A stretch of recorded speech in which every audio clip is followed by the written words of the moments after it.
Vai na via, safada relaxando. Vai na pica, safada sem vergonha. Vai sentando na pica, doida de maconha. Presta atenção que o bagulho é doidão. Trava essa puta quicando safada. Senta malvada, quica malvada. Trava na ponta da pica e não para. Senta malvada, quica malvada. Trava na ponta da pica e não para. Senta malvada, quica malvada. Trava na ponta da pica e não para.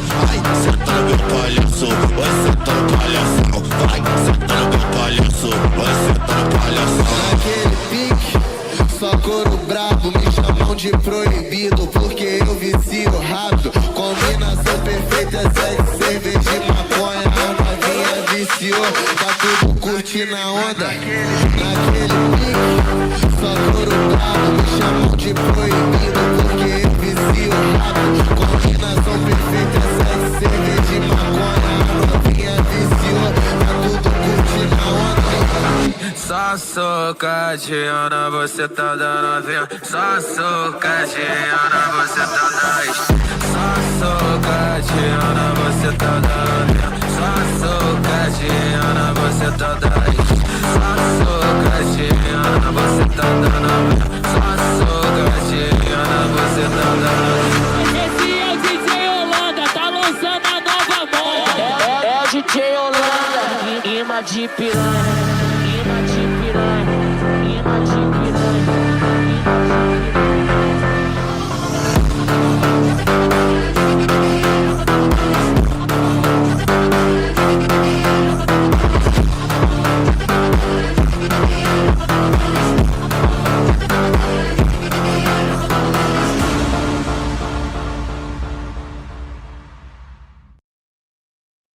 Welcome, welcome, welcome. It's a good day today. Happy Power Plant Day, everyone. Because it didn't happen, and I was right, and I always knew I was right. And fuck all of y'all for doubting me, okay? We're going to be talking about Christianity versus atheism. Maybe a bit of Iran if people are interested, okay? Maybe. Art of the deal and all that, okay? I think it went well. I mean, it's the best solution we could hope for, okay? It's the best solution. I am looking more purple today. My ring light is less bright, Doomerang. So that is why. If you guys want to come up to talk about either Iran or atheism versus Christianity or whatever, I mean, really, if you think about it, you can join. The link is pinned at the top. It's also in the description. Good to see you, Agrillapolis. Good to see you, Topanga Weevil. Good to see you, Doomerang. Good to see you, Agrillapolis again. Good to see you. We got a lot of people talking that I've already mentioned. Good to see you, Rage Page. And good to see you, Big Soda. Speaking of Big Soda, get up here. Don't be shy, buddy. Come on, get up here. There you go. How's it going, Big Soda? Going pretty good. Been working on that D&D campaign. Based. Or is that this Friday, right? Because trivia was last Friday. Or well, if you're, I don't want to pressure you if it's not ready for this Friday. No. The only thing is, as long as everybody fucking doesn't roll perfect 20s, it should be longer than a 30-minute campaign. Well, yeah, I mean, well, actually, yeah, how are we going to do? Are we going to like are we going to ask people to get dices or use like online dice rollers or what's the strategy there? We can do an online dice roller. Because I guess you technically won't have to bring up any graphics. So if you just kind of want to keep like a dice roller available, or if you would rather just roll the dice yourself and get the aesthetic out of it, it's up to you. Yeah, I guess we could do either or. Good to see you, Frankie. Thank you for this chat. Frankie's famous line. And note to Panga, I did not dye my hair. I'm not saying I've never dyed my hair, but not in a while. It's just my lighting's different, okay? That's why everything looks so purple. I kind of like it. It's kind of a vibe. What do you think, Big Soda? Yeah. You don't like it. That's fine. A little too much purple. Trivia is next Friday. We're alternating between D&D nights and trivia nights. That's the plan. So, Rage Page, if you're down to create trivia, dye your hair on. I've dyed those who know my videos, the holy ones, the chosen ones. No, I have actually dyed my hair on a video before. Okay, I think you can even see it in the intro I just played. I think, but you have to find the video. So I guess Rage, either think of a topic or I guess we'll get to you with a topic. I don't think we haven't really decided. Oh, you're on. Have you been to D&D Beyond? Okay, there's an app called D&D Beyond. All right. What that is, you can create your character. It'll give you a whole character sheet, and you can actually find sessions on there with other people around the internet. Yeah, but we gotta keep things like there's a Simple. balance. Yeah, because like we can't like in a because when I did D&D, right, there's a lot of just like figuring out your, you know what I mean? And we for a stream, we gotta like streamline that. Pun intended. Well, not intended, but it was a good pun. Usually it recommends the people keep the notes, but I kept the story and the character creation as simple enough to where I can keep up with it all myself, and so the players they can just have fun and not necessarily have to. Right, we don't want people having to like look at their like character sheets and like figure out like how much damage, you know what I mean? Like that's gonna be too. So I imagine this is gonna be chaos. D&D though.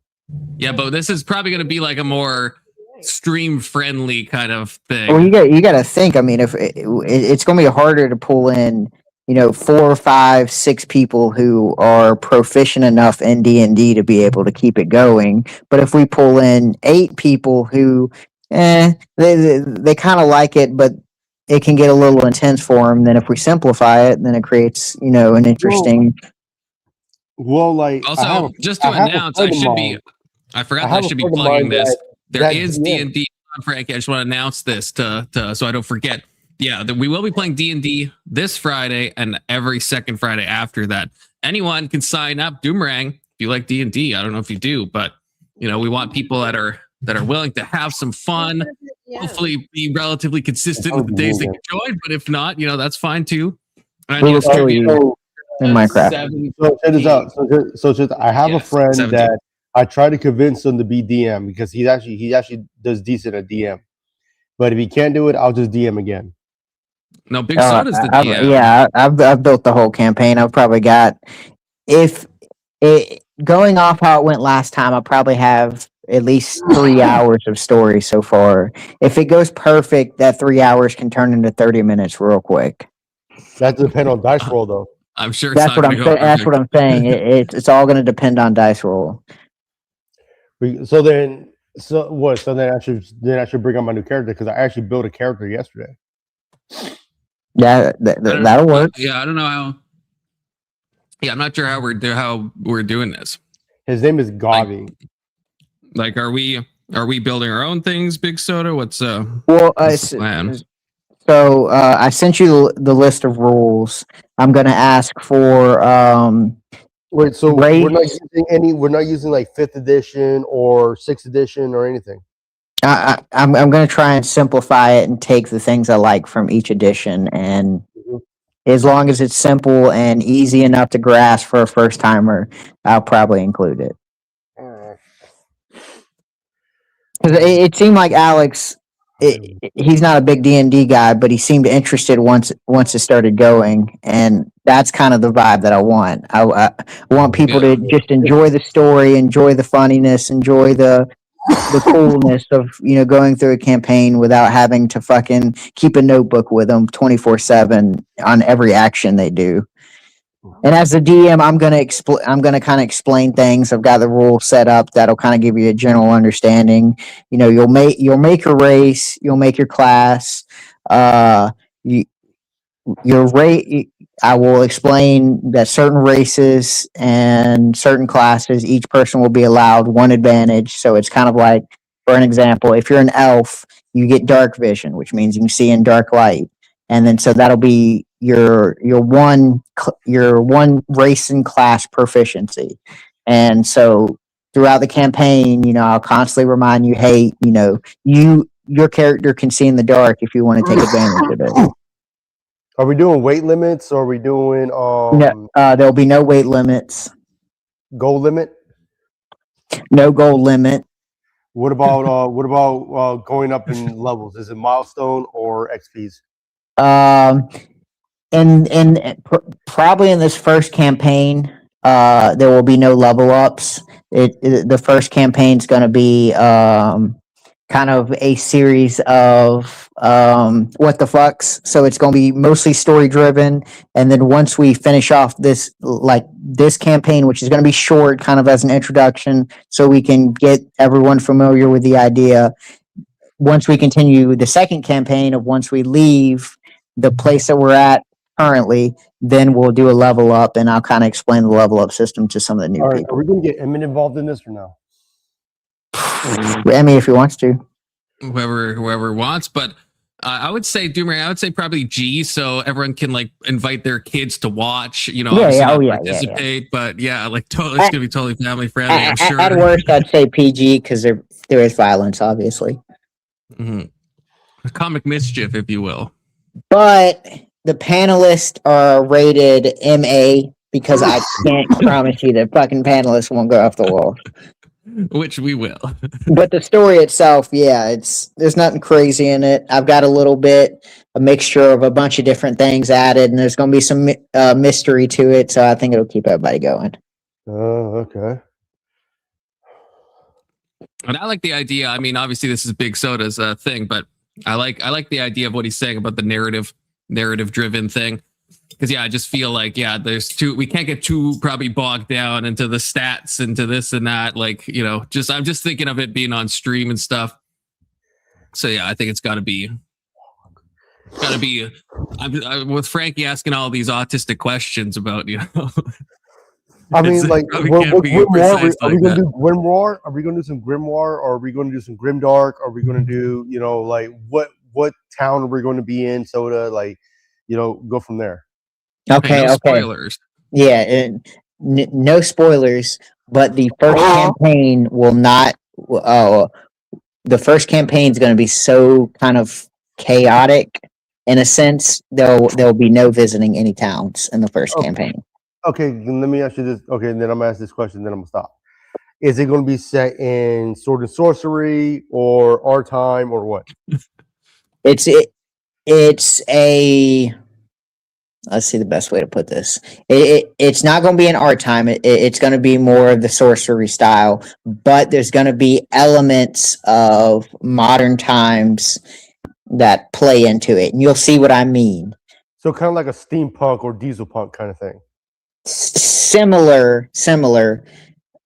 I don't want to go too much because if I get to talking, I'm going to fucking reveal it. And I think no spoilers. I think everyone's going to enjoy the first one because it's going to keep everybody on their toes. So I got to bring my dice. Seth, I see you in my back chat. I don't know if I know you. So if I don't, unless you can jog my memory, you have to cam up and do a series of hand signs for me. No one can see you except me. But, so basically, y'all guys like the D&D that we did last Friday. Yeah. I like D&D. D&D's fun. I had a fun time. Oh, for those who don't know, can Confluence, can you show people what a mimic looks like if they don't know? Okay, Seth, wait, I'm bringing somebody up. Seth, give me one of these. All right. Yeah, that's enough. Okay, good. You can calm down if you want. How's it going, Seth? It's going all right. What's the current date and time? It's fucking April 7th, 2000. Took you a long time. Tuesday. Get banned. I'm just kidding. Do what I want. For those who don't know, can you show everybody what a mimic looks like? Confluence, if you can. It's like a chest with like. Do you want me to pull up a picture of a mimic? Is that what you mean? Yeah. Can I pull up one from Dark Souls? It is kind of similar. Yeah, of course it is. And then we're going to move on to the atheism talk, okay? The ones in some of them in Dark Souls, well, I think all of them, actually, they stand up and they're, oh, God, I hate them so much. Okay, I have to remove my screen, which I have to do anyway. How many times do you see them in Dark Souls? Oh, too many times. Times. That's why you get into the habit of just hitting every chest. You're just like, yeah. You get paranoid, man. You get paranoid. Here we go. Oh. This is a mimic. Well, yeah, this is a mimic in a standing form. Okay, Les Chief, I do agree. A mimic can be anything because it's a mimic. I mean, I faced off against a mimic house with a D&D group I was with. Like, we faced off against a mimic house, a mimic fridge, a mimic chair, a mimic floor. It was just, and then it got sucked into a black hole. It was fucking weird. Oh, I was thinking mimics being chess, but that's probably from Dark Souls, Loki. Well, the thing is, like, the reason why I said chess, like a mimic chess, because it was just the most that was like the most usually familiar with the Jax D&D should have world. been a mimic if you think about it. Okay. What is the actual like limitation to how much a mimic can swallow? I think it depends on. I think it depends Creature on how size, big right? it is. I think it depends on how big it is. Yeah, let's cheat. The chess is common. That's why I put it there because it's common. But like, I was just wondering because like if you put one of the oh, I things hate the inside latter of a too. backpack, a bag of holding inside of a fucking another thing, it creates a black hole. What if you put one inside a mimic or a chest? I mean, yeah, but like, but Can the you thing fit is, a like, mimic if inside I have a another decent- mimic? If I have a decent bag of holding, I can literally put a mimic in there and then just fucking shoot at it and shoot it out whenever I can. But the problem is, it's hard to get them in the bag of fucking holding. Do they need air? No, they don't. Oh shit. Definitively, they do not. What a stupid question, Seth. I remember fucking this one dude. We face off against a giant, right?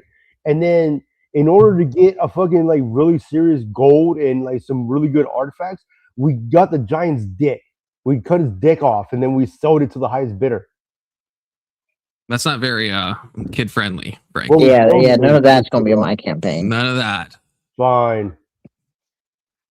But we gotta talk about atheism, okay? D&D is for Friday. D&D is for Friday. But everyone sign up. Join a Discord. I'm sorry, Confluence. It's like it just things like that. You know, like it gets me going because like it's creative. Like that's why I love D&D because it's creative.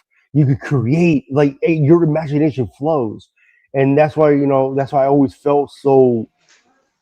I was like I still feel hurt from them that I played D&D with because it's like I remember that. Yeah. I'm still a bit hurt by them because it's just something so creative that it just my imagination flows, and then it's all about the choices that you make, and we go from there.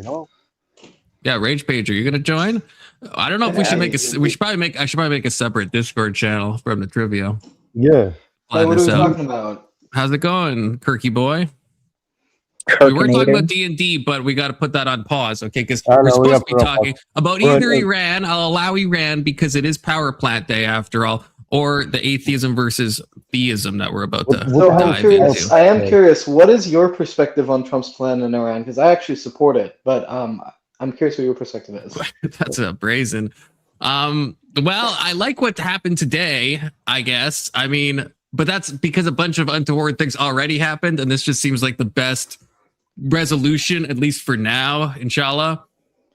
But I don't really like what's been happening. I like the result that we see today because we didn't blow up the power plants. The Iranians are apparently opening the strait. Apparently, there's going to be a 2-week ceasefire or whatever. So that's all good. But I think we bit off a little more than we could chew. I mean, I think we did. I don't agree because I think that the American military can definitely overpower the Iranians at this point. Well, of course we can because but that's not the issue, right? Like we could obviously like carpet bomb the whole place, probably like 10 times over, but that's not really the thing, right? You got to look at the geopolitical stuff, like the whole picture. Because in World War II, right, the Islamic states were about to sell oil to the Nazis. That's what the Havar Accords was about. They took all the Jewish assets, coerced them, and was like, we're going to send it all down to Palestine for you, right? And we entered the Hormuz Straits, North Africa campaigns. We stopped oil from going. It was all supplied by Lithuania, all of the German oil machine, pretty much. Well, yeah, but then that was Earl Rommel was controlling that. Field Marshal Earl Rommel was controlling that until he got defeated in the Battle of El Alamein by Field Marshal Montgomery in the Battle of El Alamein. You know that. Do what? That was the Strait of Hormuz in the North Africa campaign. That was all controlled by Field Marshal Rommel. Field Marshal Rommel up in North Africa, the Desert Fox, until he got defeated by General Montgomery of the British Army. Yeah, but my point is that the whole idea of closing down the straits being a benefit to them when that's literally their only resource for acquiring wealth is kind of silly. Hold on, did someone just do a Hawk Tua girl spin on that thing? Sound like Kirk did, yeah. I mean, like, fucking, what's it called? Kirk is a Noahide, so maybe a Christian walked into his vicinity. I mean, Conflicts, be normal. Topanga does do the Hawk Tua spin on that thing. Oh, I don't think I want to know that. Well, you already know she eats my butthole. That's true. That's taking me a long time to really process. I did have another topic that I wanted to talk about, but it's pretty brief, if that's okay. That you're gay? I'll allow it tentatively. Okay. So it's related to time travel. So have you ever read the book A Brief History of Time by Stephen Hawking? No. Oh, you mean the guy that was on the island? No. I kind of understand his gist of the general relativity of time travel. So basically what he says is that there's, in general relativity, as originally formulated, there's solutions to it which would allow closed time-like curves where space-time would curve in on itself and you could travel back in time. But you have theories of quantum gravity, like loop quantum gravity, which, due to their background-independent nature, would rule out backward time travel. The amount of times I've heard you say loop quantum gravity is like in the hundreds. Here's the problem with that, though, when it comes to time travel. Stephen Hawking, according to general relativity, whenever we travel faster than the speed of light in terms of time travel, we're actually staying at the same age while everybody's actually getting older. So then when we come back from, back into the future or from the past, everybody's already maybe 50 to 100 years older than what we left it originally. Exactly. I mean, in order to time travel as displayed in media, you'd have to have an energy value greater than the total sum of the universe in order to travel back in the universe in a way that reverses. Well, no. So in the square or a third powered. In the loop quantum gravity geometric formulation, you could not go back in time. What do you mean by that? Yeah, because exactly. You're gonna be the single reason that physics gets banned on this channel. Okay. This is the really geometry just doesn't allow it. Kurt, I'm going to be honest with you. This is really at the far end of my thinking. So I am speculating. All right, because I'm not a physicist. I'm not a physicist. I'm not a string theorist. I'm none of that. All right, I'm just going based off what I've learned. And when I read The Universe in a Nutshell by Stephen Hawking, and then understanding what general relativity really is, it kind of makes it that we need a force greater than the force greater in the universe, and we had to actually triple that in order to do it. This is stupid. I don't want to talk about physics. It's dumb. Gay, all of you. I have a segue. You're a meth head. Have you heard of the grand unified theory? Yes. That would, to my understanding, unify. Would that unify the four major forces, the strong weak nuclear force, and gravity? You don't have to name them all, Kirk. We know the four forces. You don't have to name them. Is this like a theory of everything, or is this a specific theory of everything, or is this just like another word for a theory of everything? So I mean, you have to remember, Einstein was trying to come up. I'm sorry, is your name Seth, Frankie? I'm sorry, is your name Seth? No, Seth is a method. I'm being aggro. Physics makes me aggro because I hate it. Yeah. So the grand unified theory is a theory that because we have observed the unification of the weak force and electromagnetism, known as the electroweak force, that perhaps all of these forces can collapse, as we might see in singularities, to include the singularity from which the Big Bang originated. And this would mean that if this state was present at the origin of the Big Bang, then all fundamental forces, all laws of nature originated from it, making it supernatural by its own nature. Oh, and that also sounds like anal sex. That's like I'm not familiar with that. The definition of God. The only thing missing is the presence of mind. Well, the thing with loop quantum gravity is what it does is it unifies general relativity with quantum physics and the standard model of particle physics. I don't know if it's I don't know. I'm pretty sure it incorporates all the forces. But you're not going to suck us back in, Kirk. You're not going to. We're already on to God. Seth segued My us, only okay? question The reason, is, the reason, that's just perfect, though, because I'll just say this to how finish this does- I off. do believe The that quantum how geometry. would quantum confirmation physics of this Yeah, so explains I'm talking at the God. same time, guys. of theism claims to you? No, I think I'm with Seth on this one. I believe that I believe this so much that I'm not smart enough to know Marilyn. quantum mechanics and quantum physics. I'm not smart enough, but I believe that there is a quantum physicist or quantum mechanist out there that understands that if you really look at it, you will find God and you will understand God through quantum physics and quantum mechanics. Yeah, well, it would. I'm just saying it would not allow backward No. time travel. The only thing, and I feel like by saying this, I'm going to get myself into more physics stuff. Your method. The only thing is the quantum physics thing that I always forget the name of that Kirk is going to say because he remembers it, of that consciousness collapses the wave function. That's the only thing I can see. Theory? John Yeah, Wheeler's okay. Determinism. No, wait, that doesn't sound. What did you say, Kirk? I don't think that's it. I thought the No, guy's name it's- starts with a W. Marilyn, you're a bad method. No, it's John Wheeler. Okay, who No, is he? I don't think that's actually what I'm. I thought. Yes. I think I'm thinking of Wiener. No, Wheeler. Not like in a gay way, in like a No, normal Anthony way. John Wiener? Wheeler is his name. Anthony Weiner? Are you sure? Yes, gonna I'm Google this. certain. Who's Wiener? I don't know. Marilyn, you're a bad method. So I think that's the thing actually I'm the thinking of thing is about. something different, and that, I mean, maybe it's not, but whatever it is, that's the one that I think maybe that could like get to. No, it is Wiener. No, it is. It's Eugene or Wigner or I don't know how to say his name, but Wigner. That's the guy. That's who I'm thinking of. Yeah, but it was also John Wheeler who he was one of the people who formulated this idea as well. Well, maybe, I don't know. I mean, I know he the did. guy. Well, I don't know. I You're mean, a bad method. yeah, Kirk, it sounds like you're a bad method. Yeah, My you're a bad guy method. won a Nobel Prize. Okay.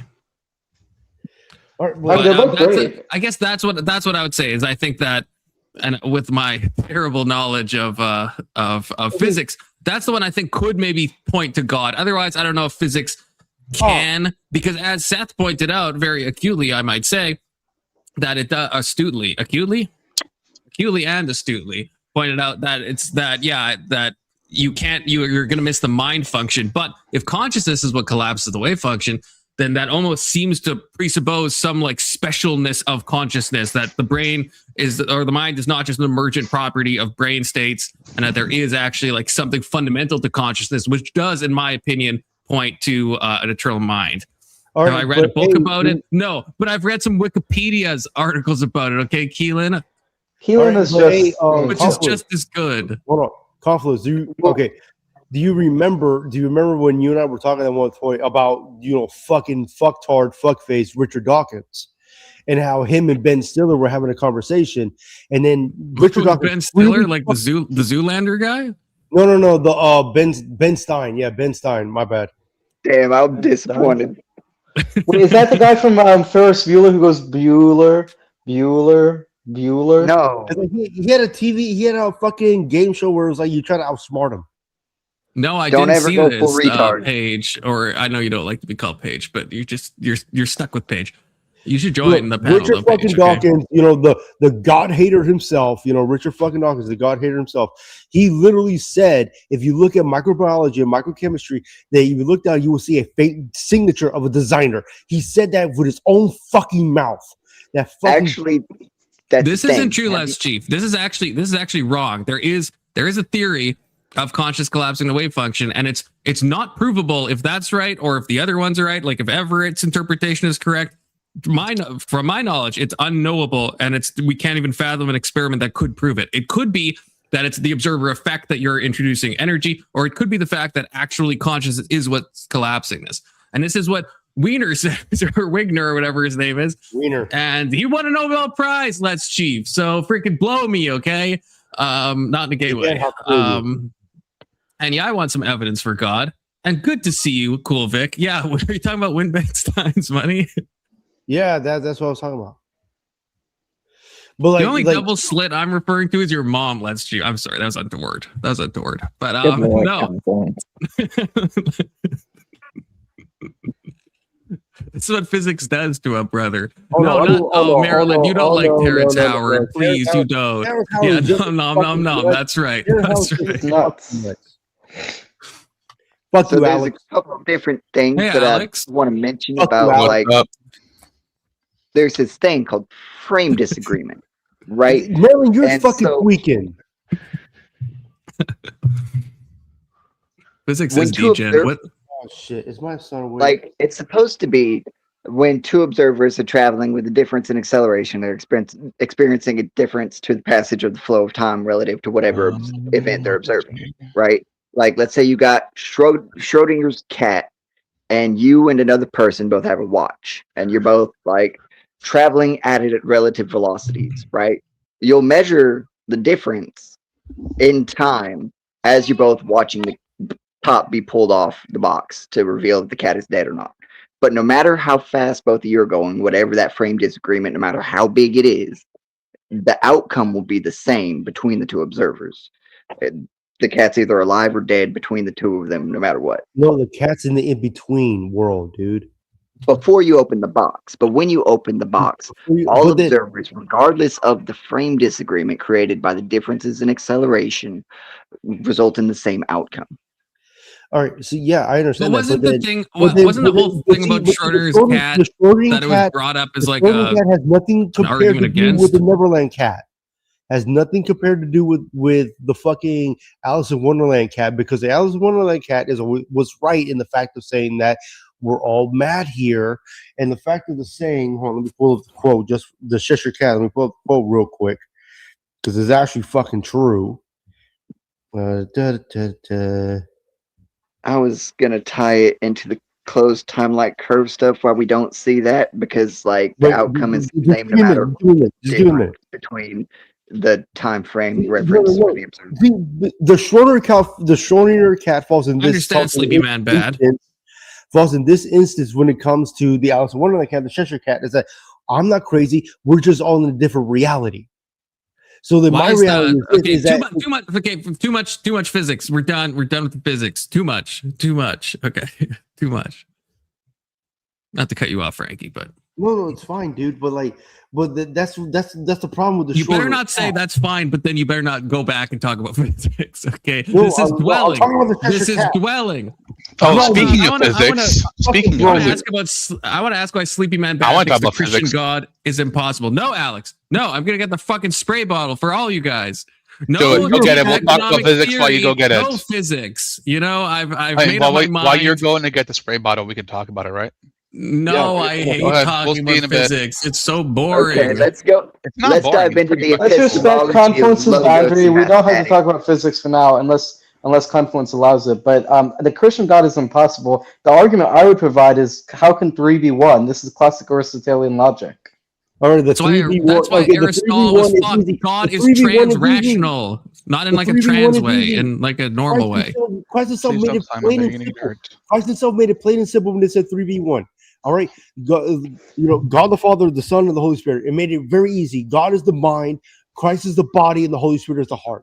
That's what he meant by that. And when he said that, for I and the Father are one, that we are one and the same. And in John 1:1, it clearly states that God said that in the beginning he was with the Word, and the Word was God, and then the Word walked among us in flesh. That was John 1:1. So I like to look at it from a mathematical perspective. You have the law of identity where 1 equals 1, but that breaks down when you add degrees of freedom, more dimensions to that same frame. There was no degrees of freedom. Like an infinite approach to a vector, that doesn't map the same as like infinite divided by infinite doesn't always equal the same thing every time. No, so there's really wrong when it comes to Christ. There's really wrong when it comes to Christ, dude. When he said, "For I and the Father are one," that means that they are one in the same. He said this to everybody. He said this to the Pharisees. He says, "When Abraham was, I am." What that means is, when Abraham was alive, I was there. I am God. I was there. That's what he's meaning. That he hasn't changed into something different. He hasn't transitioned to anything different. He hasn't formed or morphed or even mathematically turned to a different number. If you understand what I'm saying, he was just, as he always states, I am the same today, yesterday, and forever. I never change. So basically, wait, before we get more into that, what is it? The Seth? Is that Seth? Are you a Christian? Because I don't want to be talking past each other. I'm non-denominational. So you believe in the Trinity? Yeah, it's a bit of a Spinoza's God situation where I'm fully eliminating magic from the Bible entirely, right? Like every single book of the Bible is written from a human lens or multiple consolidated into a single book in the Bible. I haven't read Spinoza, but I thought Spinoza. I haven't read him, to be fair. But like when you say Spinoza's God, what do you mean? Like, because I haven't read him. Wait, first of all, thank you, PDX Geek. God can be a Trinity because God has plot armor. No talking over super chat. Section made this very clear. Okay, I will read it again. God can be a Trinity because God has plot armor. Thank you for letting me read that. Confluence. So Peggy said she wants to punch me in my face. She should punch you if we're talking about physics so much. Yeah. We got Sambo in the back chat. Sambo, I don't know who you are, so you have to panel up or cam up and give me some hand signs. So I know who you are, but all right. Okay. Okay. So we all do believe in the Trinity here. So yeah. So we shouldn't talk past each other. I don't believe in the Trinity. Well, yeah, not you. Kirk is Jewish. No, you're a stupid idiot. No hide, but yeah. You're a bad method. I thought a Noahide is still a type of Judaism, isn't it? It's the religion, but it's not the same as being part of the peoplehood. You're a bad method. You're not like ethnically Jewish, although I think you're kind of. Didn't you say your grandma or something is like my grandpa? Yeah, there you go. One drop rule or whatever it's called. Well, whatever. But the point is, the reason I don't believe in the Trinity is basically, what evidence do you have that 3 could be 1? I mean, okay, well, I know this is kind of I gave you the fucking definition of 3-1. Well, what do you think? How many surfaces does a circle? How many surfaces does a sphere have, and how many dimensions is it in? I mean, a sphere and a circle is 360 degrees, 360 How many degrees. surfaces does it have? It may have multiple surfaces depending on what degree it's in. Sphere has I'm one. Pretty sure it has one. I think it has one, Frankie. Three dimensions, right? One continuous surface, and this can be extrapolated onto a Mobius strip, all different kinds of flat sphere or flat dimensions. circle. It's all about the mathematics. And Jesus, he are we talking about he knew all of this logos and epistemology, the epistemic foundations, not just the study of the relevance to or stuff relevant to knowledge, but the first principles by which we determine if knowledge has more value than another. Well, if you're saying that, you should join. Okay. There's no greater or lesser value when it comes to God and Christ, because, as I said before, and they are one and the same. They are the same entity. It's just the fact that Christ was just among us in flesh is the only difference. Jesus never deviated from the truth, so all of these things about science and math, we can't deny. He accepted from the beginning. He never said he was separate from God. He said, "I am." I think you guys agree. Well, I don't. You guys are both like Trinitarians, I think, right? No. Hold on, Kurt. Are you a top or a bottom? Bottom. You and Kirk disagree. I mean, Kirk, are you a top or a bottom? Bottom. So you're a bottom bitch. Well, all right, okay, we're not. Kirk's like 18. Okay, we don't have to ask Kirk those untoward questions. Why is an 18-year-old in our chat? It's legal. Because it's legal. Yes. But okay, Kurt, can I hit you with a super retarded thing? That I don't know if it's retarded, but like this is like one of the things that like you hear in like sermons all the time when they're like explaining the Trinity. And I understand it doesn't map on, but I want to, I guess, hear your thoughts about when they'll try to explain Trinity and they'll talk about like water that all water is like H2O, but it could be like steam. It could be in like a gas form, right? It could be in all the states of matter. It's still H2O. And I understand if you map that onto the Trinity, I think that is kind of technically a heresy if you think about it. But like that is an example, right? If we're not talking like one is exactly the same as three, I understand like your criticism there. But if we're talking, as soon as we like change the mode of what we're talking about, then stuff like that you can have something. And I think that's modalism. I think I think it is a heresy, but does that make like, how would you respond to that? I guess like, let's say that's how it worked, that God can express himself in these three ways. That's heretical according to both any common sense and Christianity, right? Like the idea, God is not a corporeal being. And so because God is not corporeal, he can't take on these physical forms. No, well, that's not what I'm saying. That's not what I'm saying. I'm saying it's an analogy. Forms condensate from him. I'm not saying that God takes on. Christ was corporeal. So the fact of the matter is that Christ was corporeal, it does not fall into the realm of heresy. It was just that God had to show himself in the physical sense to show people that, yes, I am still here. Yes, we cannot see God. God said that God said straight out to Moses that I cannot show you my face, for it's too much for you. I can show you my back. So at that point in time, God actually became corporeal in the physical world for Moses to see. This is crazy, Ancom side. This is crazy. You joined panel. We have no atheists on the panel right now, except for Alex and his ambiguity. Anson's old butthole licking. There's not really much room for an atheist here, but I mean, Sambo, you're gonna have to show your face. Where the fuck his name is? Sambo, turn your cam on. He's an atheist, so get his ass on here. Who? That PDX. Does 1 divided by 0 equal 2 divided by 0? But let's cheat. Get your fuck ass up here. You're the only. You're trying to prove something in mathematics that it's not mathematical, right? It's an identity formula. Yeah, but that's not how identities work. That's epistemology. That's how knowledge works. That is the foundations of science and mathematics. You said that in such a Ty Lopez way. It's crazy. 1 second. But I'll allow it. Well, the main thing I would just say is the analogy doesn't make sense because the analogy would require a heresy according to both Judaism and Christianity. What's the heresy specifically? It would require a heresy of modalism. He's making the rounds to see who's going to believe him. Modalism. And right now, I'm treating him gently and just saying, if you're gonna lie, no one's gonna trust you. Wait, who is that? Who is that addressed to, Alex? Wait, is Alex talking to us or is Alex talking to? Oh, sorry. He was probably talking to his kid. Oh. Hey, young Christian, I'm trying to bait you to join the panel. I mean, we're talking about God and stuff, okay? Yeah. Everyone thinks you're dead and that young Raven is puppeteering your account, okay? It's the fallacy of modalism. It's literally a defined fallacy. I literally said that. First of all, it's not a fallacy. It's a heresy. It's not a fallacy. Modalism is not a fallacy. Well, it's a heresy, but... No, wait, hold on. That is a fallacy. Hold on, wait. I'm going to push that. No, let me explain, please. By definition, if you're using an argument based on a heresy, you're using an analogy based on a heresy, the analogy is fallacious. That's the most retarded thing I've ever heard. What are you saying?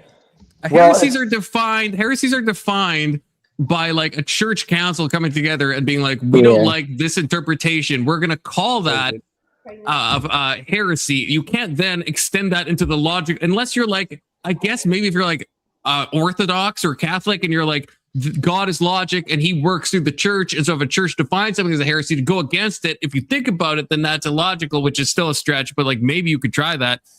But otherwise, no, logic. I don't think that makes sense at all.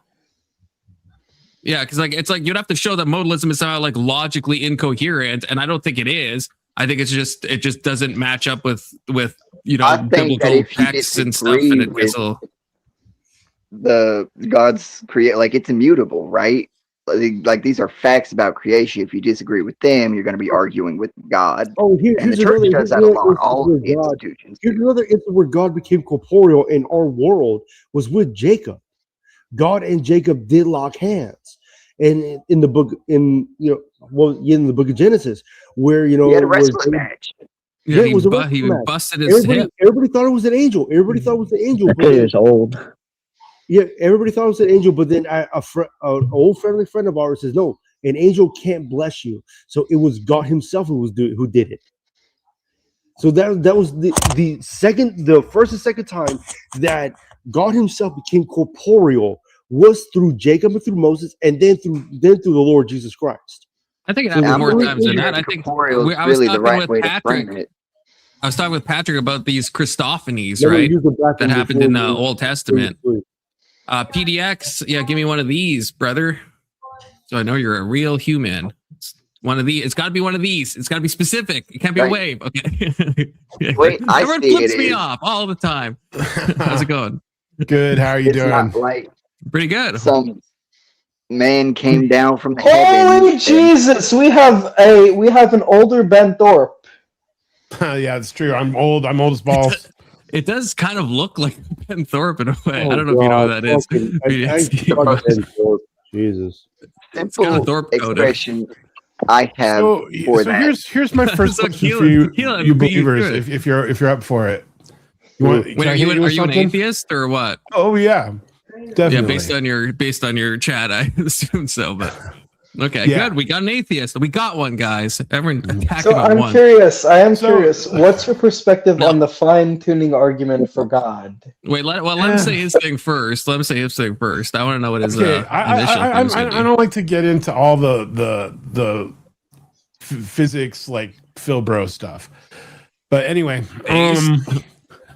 so basically, if you think about the Bible and how Judaism, transitioned into Christianity, is a very human thing that happened. God acts very human in the Old Testament. There's anger, there's wrath, there's jealousy, there's unalivement, there's all this junk that you say, oh, but then Jesus Christ came and you've got your new covenant, and it explains all of that.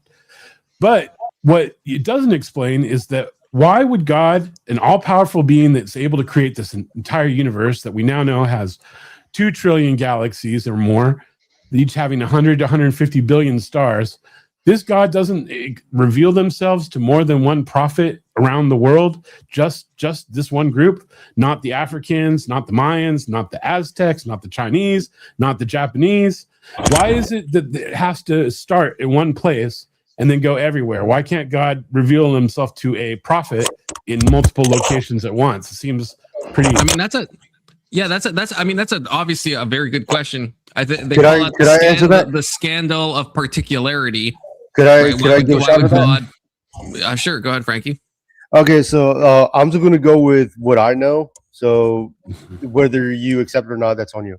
So when it comes to the Old Testament in terms of prophets, because God was just only centering around Israel and the prophets what people were doing in Israel.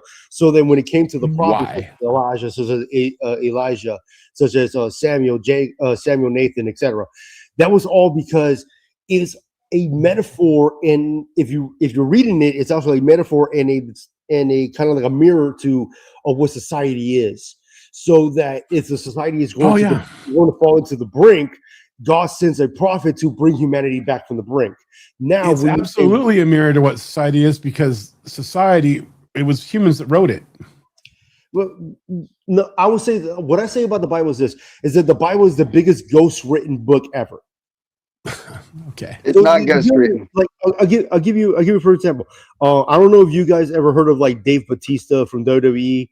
He has a book, but the thing is, he didn't write his book. He used a ghostwriter to write his book. He spoke, the writer wrote. So it's kind of the same thing. Like God spoke, Moses wrote. There's a lot of compression, but recording the genealogy and who presented arguments was all really important in the tradition. And to kind of give my answer to his question about why didn't God use like a Japanese or a Chinese or a Mesoamerican prophet? Well, no. In addition to, not instead of, in addition to. Because all these societies have their own religions and their own thing going on all over the world at the same time that this is happening. And they're even more developed as far as their technology and their society and their culture.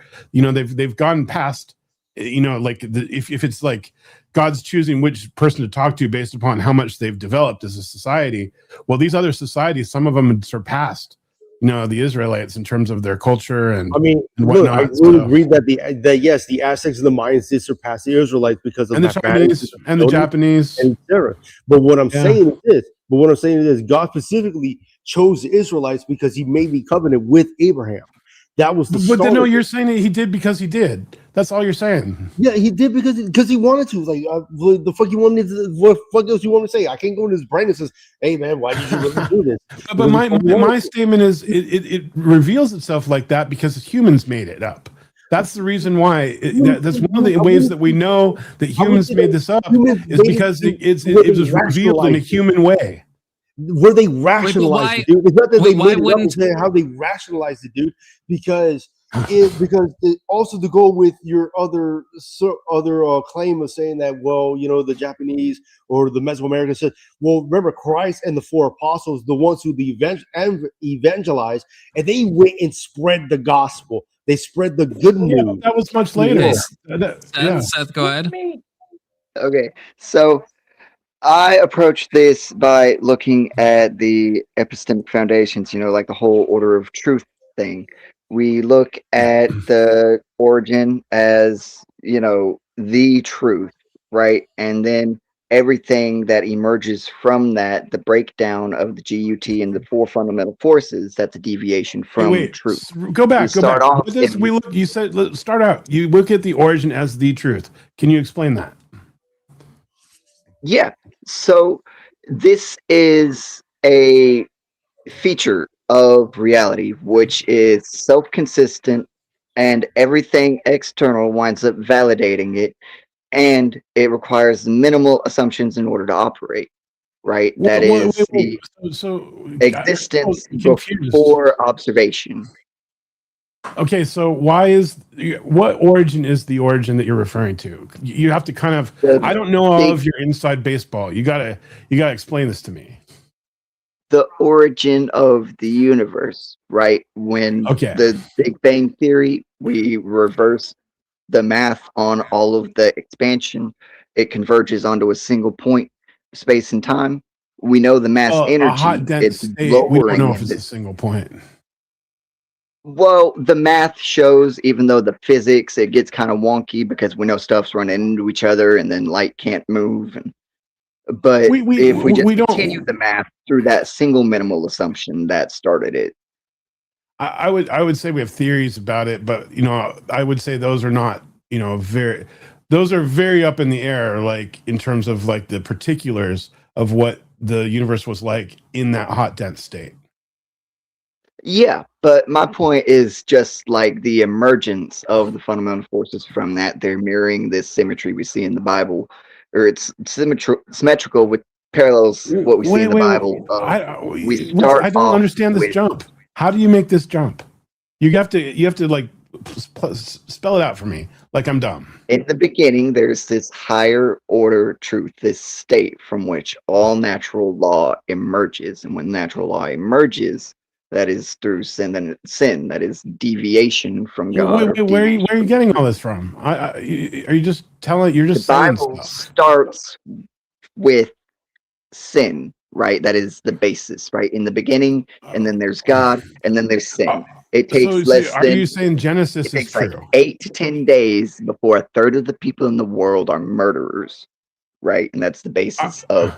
And this is mirroring what we observe in evolution. I didn't hear that in Genesis anywhere. We align with the higher order truth.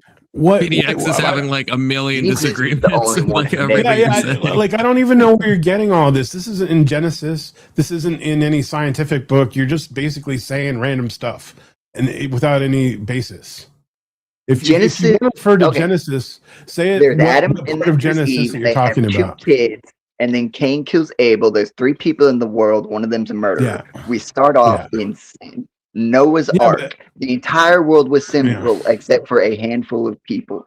Right? We start off in deviation from. We don't have any evidence of a world flood, and that's been geologically. There's oysters on top of Mount Everest, fossilized. Yeah, because do you know how mountains are made? Do you know how mountains came to be? It's literally part of the established standard model of the world. Do you know how mountains came to be? Do you know how mountains came to be? Which ones? Any mountain. Tectonic plate shifting. There's Yeah. And when two tectonic plates are together under the ocean, guess what's there? The sea life. And then when they push together and they form a mountain, understand you how have the massive sea life shock at the would top have of the to be, mountain. though.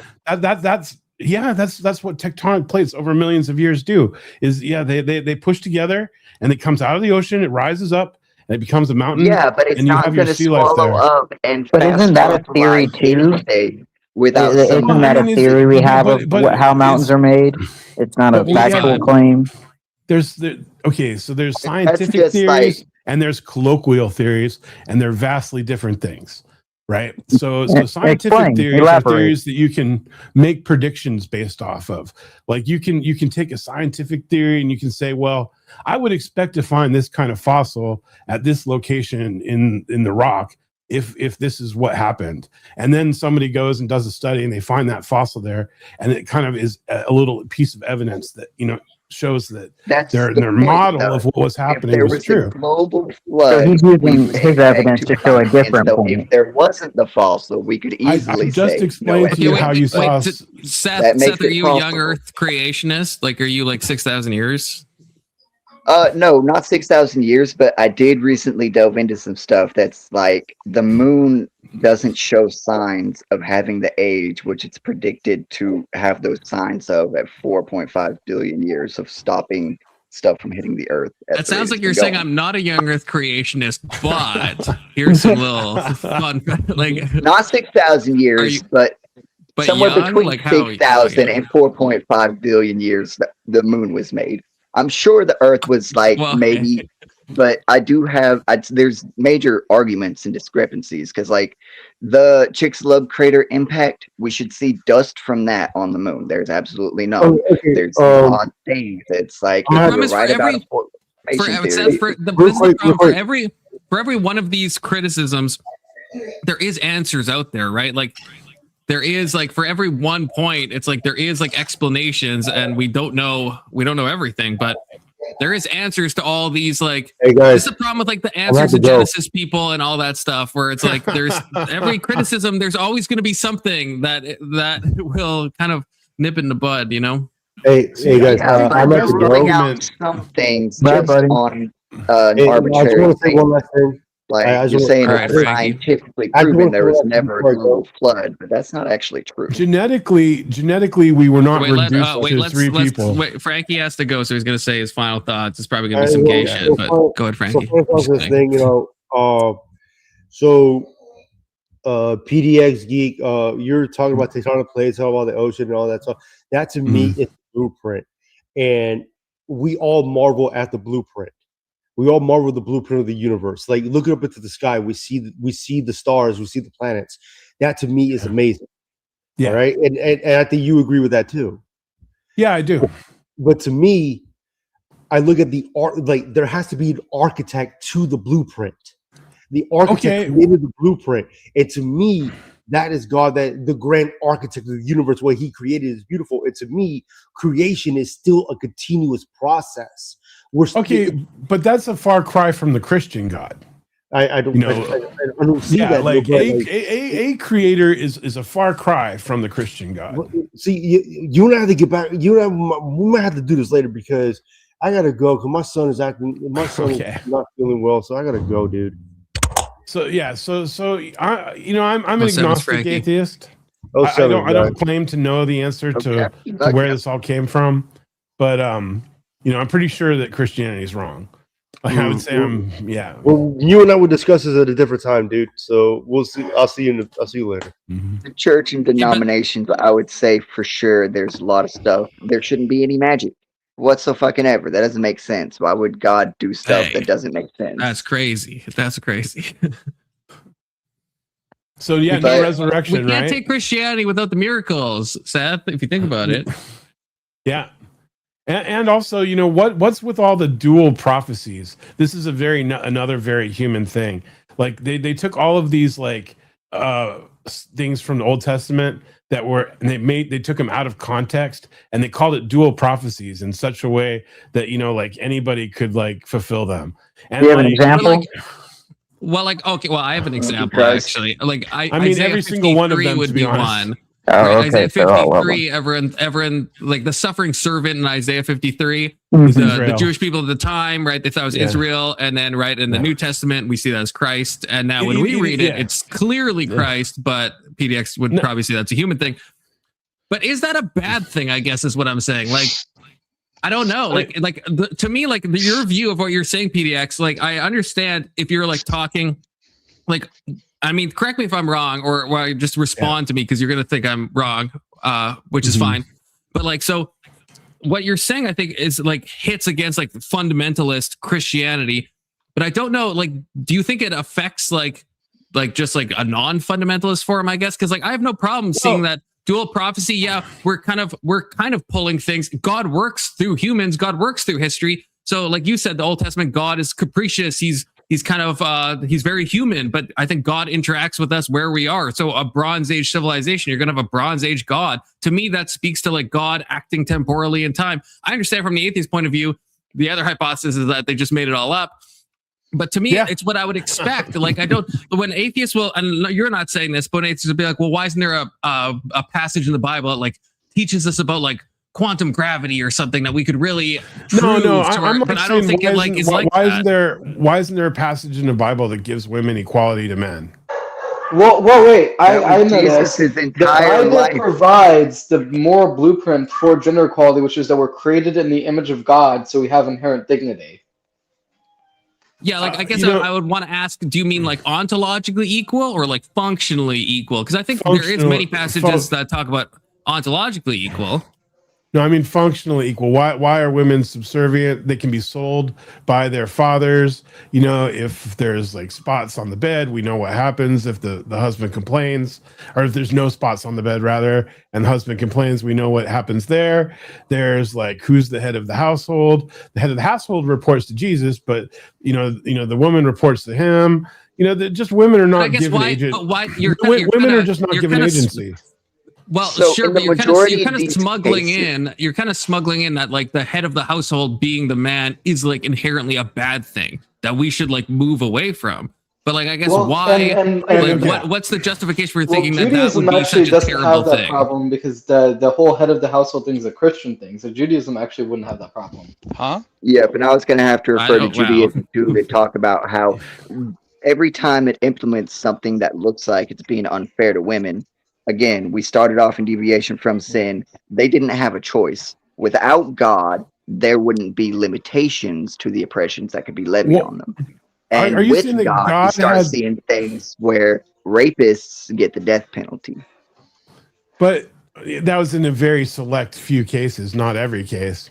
But it's very specific. If it's forced abusive sexual encounter, it's death penalty. If it's not if it's the Israelites that are taking the women of their conquests.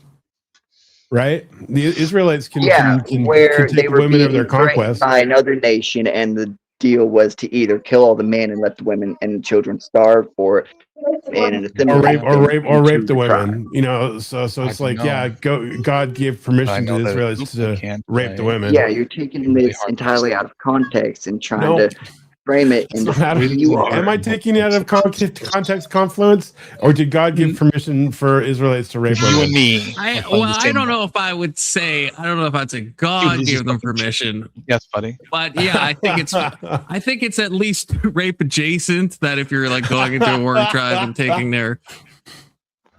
But look, this is gonna sound. You just have to shave their head. After you kill their parents, you just have to shave their head and let them grieve for a month, and then you can do it. Right? Yeah, but the thing is, so this is going to sound like hope. I understand that. I understand as I'm saying it, but we have the passage where Jesus is talking about divorce. Okay, I'm going to mute you, Alex. I think you're talking. Oh wait, are you talking to us, Alex, or are you talking to your kid? No, I'm talking to my kid. Sorry. Okay, sorry. Okay, I'll mute you. You can unmute yourself.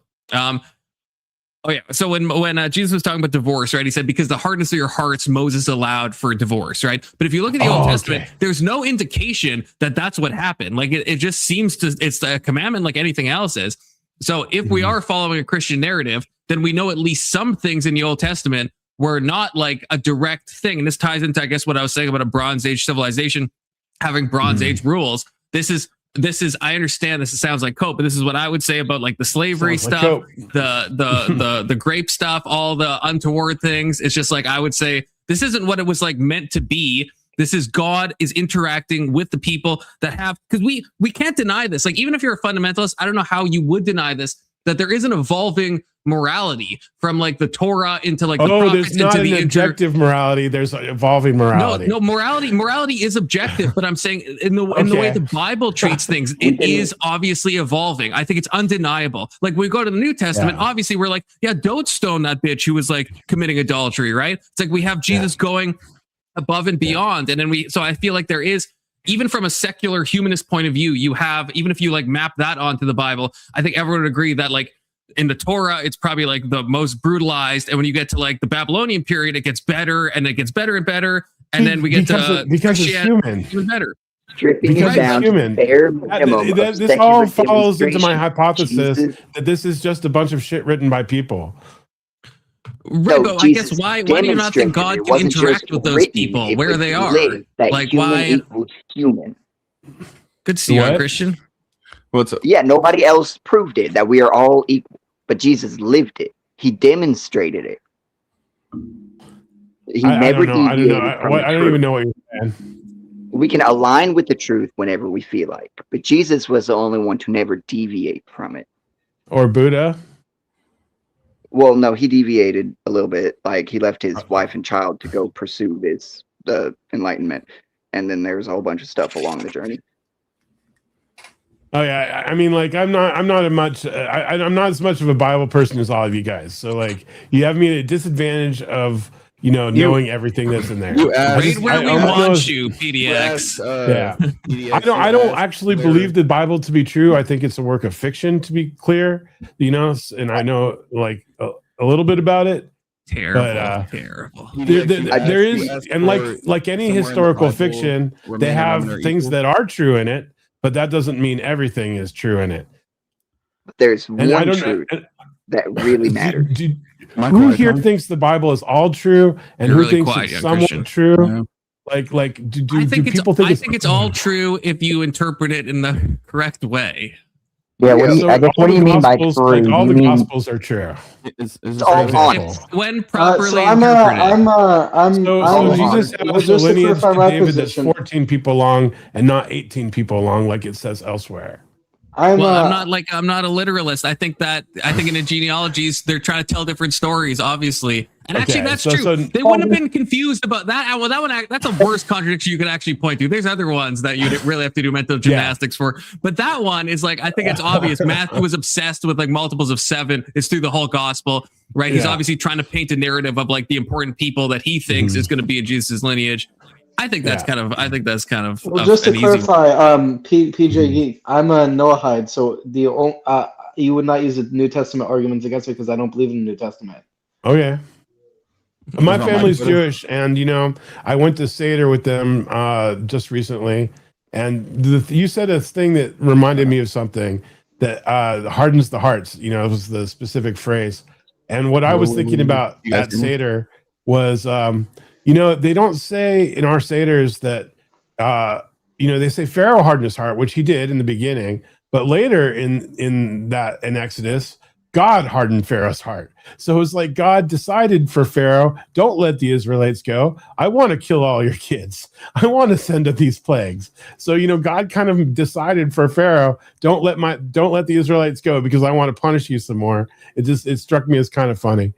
Like that's not really talked about. So Nimrod, how would you respond to the argument that Judaism must be true because of the fact that the Jewish people have survived so much anti-Semitic persecution throughout history? I mean, everybody who doesn't die survives, so there you go. Definitionally, yeah, if you think about it. Mm-hmm. Yeah. Is there not evidence for divine providence over the Jewish people? I don't think so. I just think sometimes you got winners and sometimes you got losers. That happens in life. So what do you think is the difference between truth-seeking behavior and reward-seeking behavior? The what? The difference between truth-seeking behavior and reward-seeking behavior.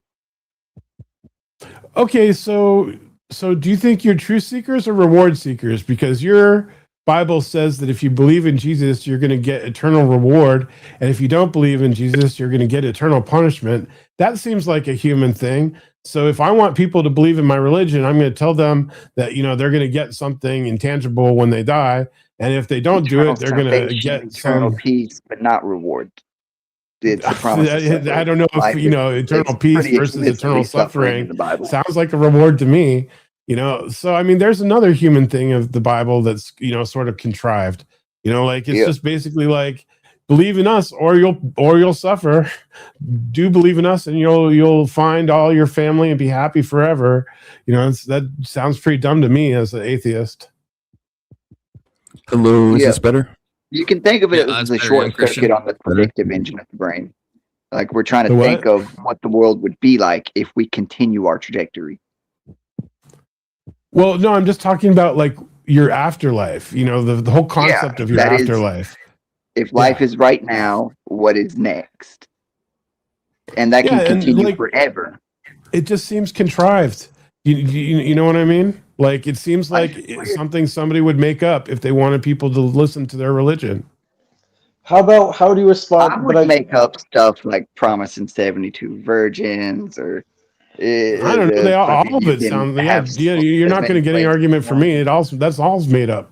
But All I'm of it. curious then, like the reason, part of the thing that I would do to establish a creator is first we have to establish what are the main arguments for God before we establish if he wants a relationship with us. I'm curious to what you make of the traditional arguments for God, like the fine-tuning argument. Here we go. Like I don't know, man. Like it's not necessary. The Philbro stuff is stupid to me. You want to know why? I'll tell you why in a nutshell. If you're looking for something that's eternal, matter could be eternal. It could be in a hot, dense state and it existed, and then it went to a not hot, dense state when it expanded, and that explains why it's always there because matter is eternal. If you say if you say everything requires a creator, if you say everything requires a creator, and you say God created it, then my question to you is, who created God? That's not the fine-tuning argument. The fine-tuning argument, that's not what it is. The fine-tuning argument says that the laws of nature are such that it permits life, but if you change one of the laws of nature, it would not allow life. I know what you're talking about, like if water water when it freezes floats, and if water didn't float when it freezes, we wouldn't have life, stuff like that. But I don't know. We only have the one universe we're in. Show me a universe with different, laws, and we can talk about fine-tuning. Yeah, it's a persistence of consciousness problem that isn't nearly addressed by science, really. What do you mean by that? The fine-tuning problem. The only reason why it's a fine-tuning problem is because we don't know what a consciousness threshold is for this continuance of perception. I don't. PDX, did you still need a verse from the Bible talking about equality between genders? Did I see the verse in the Bible talking about equality between genders? No. Yeah. I didn't see it. No. No, I'm saying, do you still need that? I don't need it. It's all fiction to me, man. I'm just pointing out some, stuff that I've noticed that's not equality. It's not all fiction, right? Like a lot of it, the laws themselves are based upon arguments about morality. I'll give you that. Romans exist, crosses exist. A lot of wars happened. Egypt exists. Yeah, Abraham Lincoln was a vampire slayer. But the people who made these arguments had a much stronger basis for the foundational philosophies. How do you know? This was 2000. It was written down 2,000 years ago, and the chain of custody was not epistemology was started 2,000 years ago, and we based all of our science on it. That's how we made mathematics. These guys were the ones who developed it. Jesus could have learned directly from them. But epistemology doesn't lead to Christianity. According to the text. Epistemology doesn't take you to Christianity. No, but it can be used to test the claims Jesus makes in regards to, like how we should treat each other. If he is God, then if we can determine what God is, truth to claims, and moral objectivity, he should test positively towards that every time. Well, if you guys have moral objectivity, why do Christians have different morals? Well, that's like the whole problem of like, well, there's multiple ways you can interpret a text, but just because there's multiple ways you can interpret a text doesn't mean the text is invalid. Well, if every Christian pretty much has their own set of morals, where's the moral objectivity? Jesus Christ.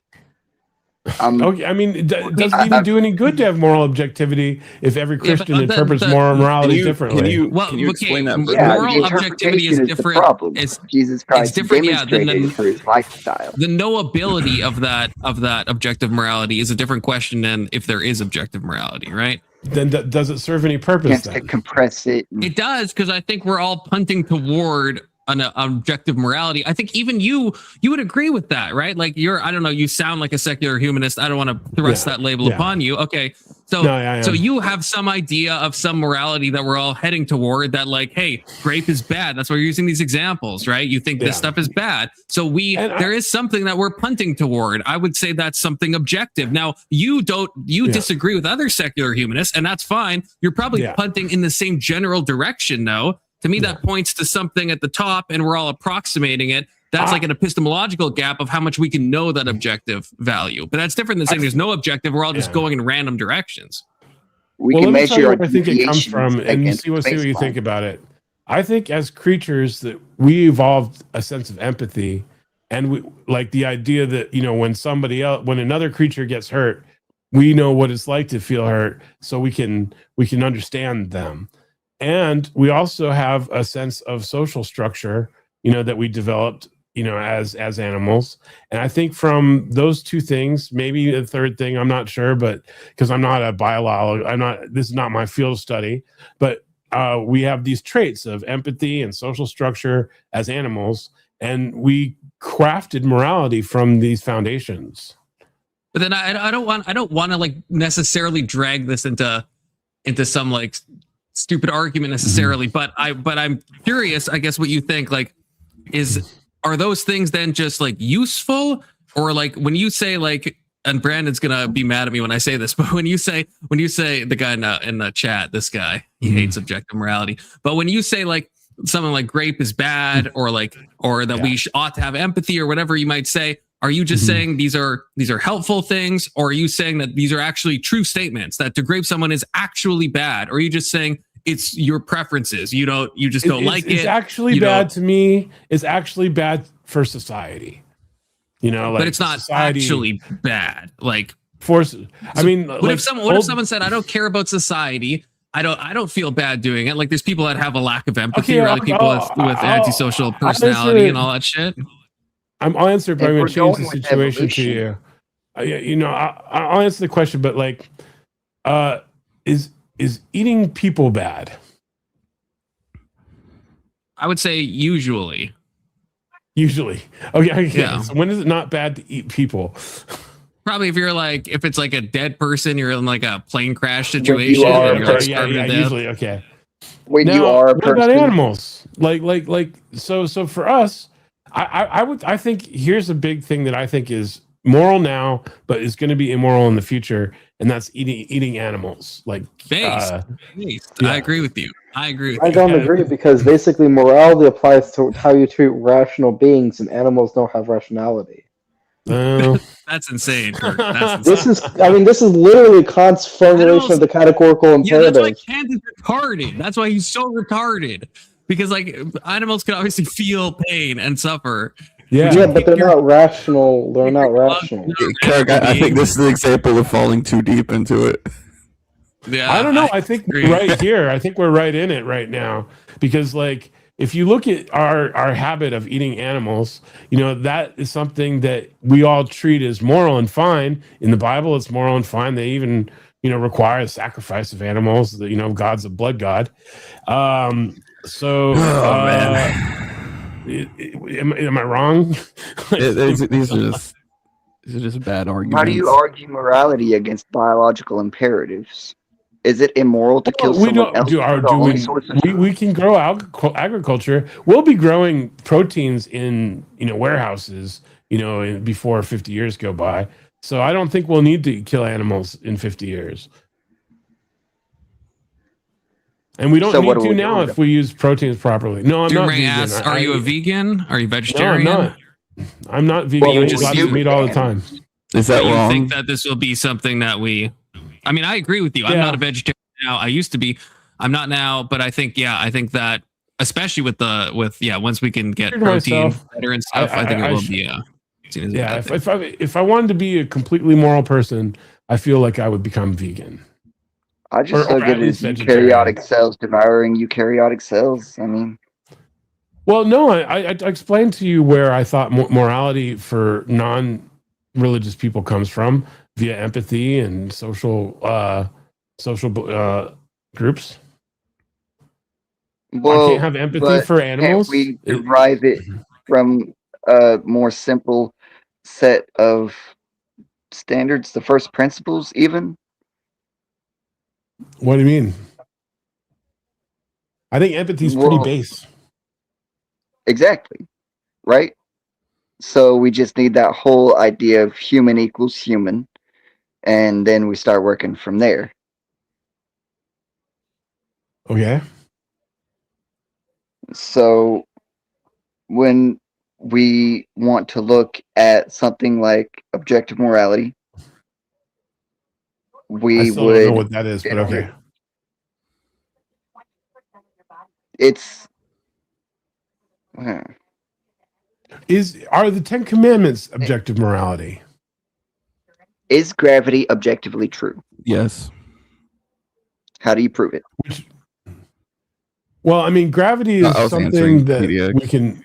Okay, if the Ten Commandments are objective morality, it doesn't make any sense.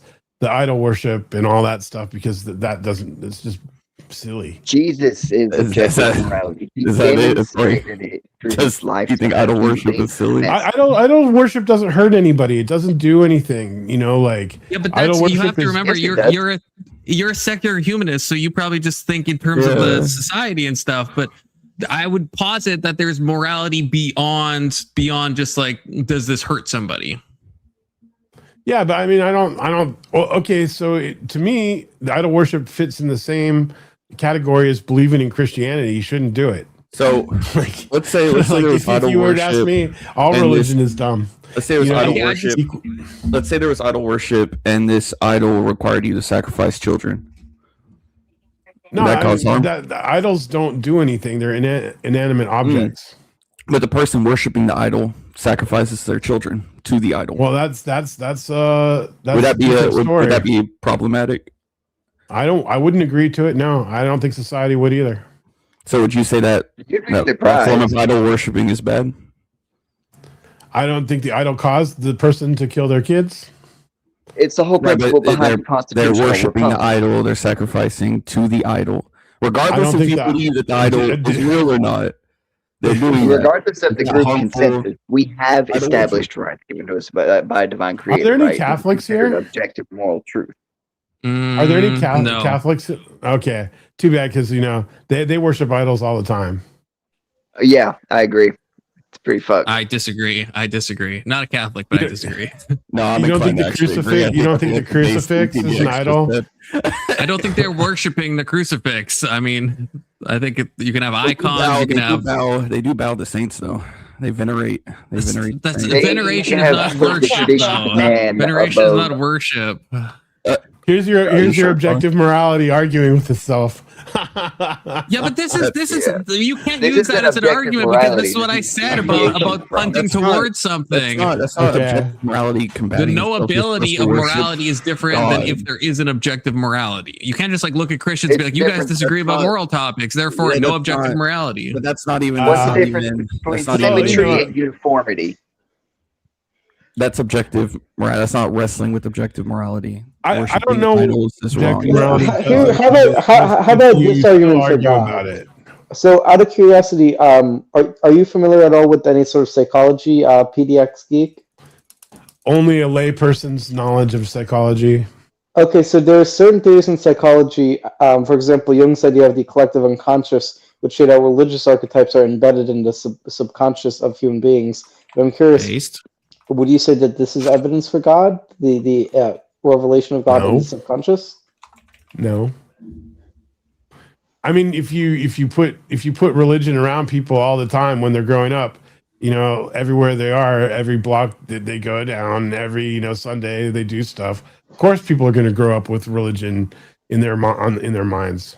But no, that's not the argument, though. I mean, the argument with Young and like William James and stuff is that there is a confluence, if you will, and you must of religious thought from different cultures, right? That all of these, if you look at the Greeks, if you look at all of these different religions, there seems to be some shared understanding of these archetypes. So if this came from a true God, wouldn't they follow the same pattern to the same God and not have all different aspects and different definitions and different everything? I don't like, think so. Again, that works against like fundamentalists. I don't know if that like is a defeater against like just God in other ways. Like I don't see. I wouldn't look at like ancient like Hindu valleys and be like, those guys have no idea what the fuck they're talking about. I think they're approaching something in their way. I think God is like indwelling all of us, and so yeah, everyone's gonna have their own. They're gonna like see through a glass darkly, right?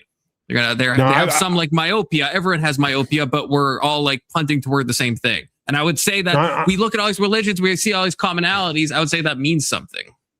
I believe in exhausted dad theory when it comes to this. But what does that mean? It means like when your kid goes, "Why is the sunrise, Dad? Why does the sunrise, Dad? Why does I don't know. Oh, because God made him do it. Makes the sunrise."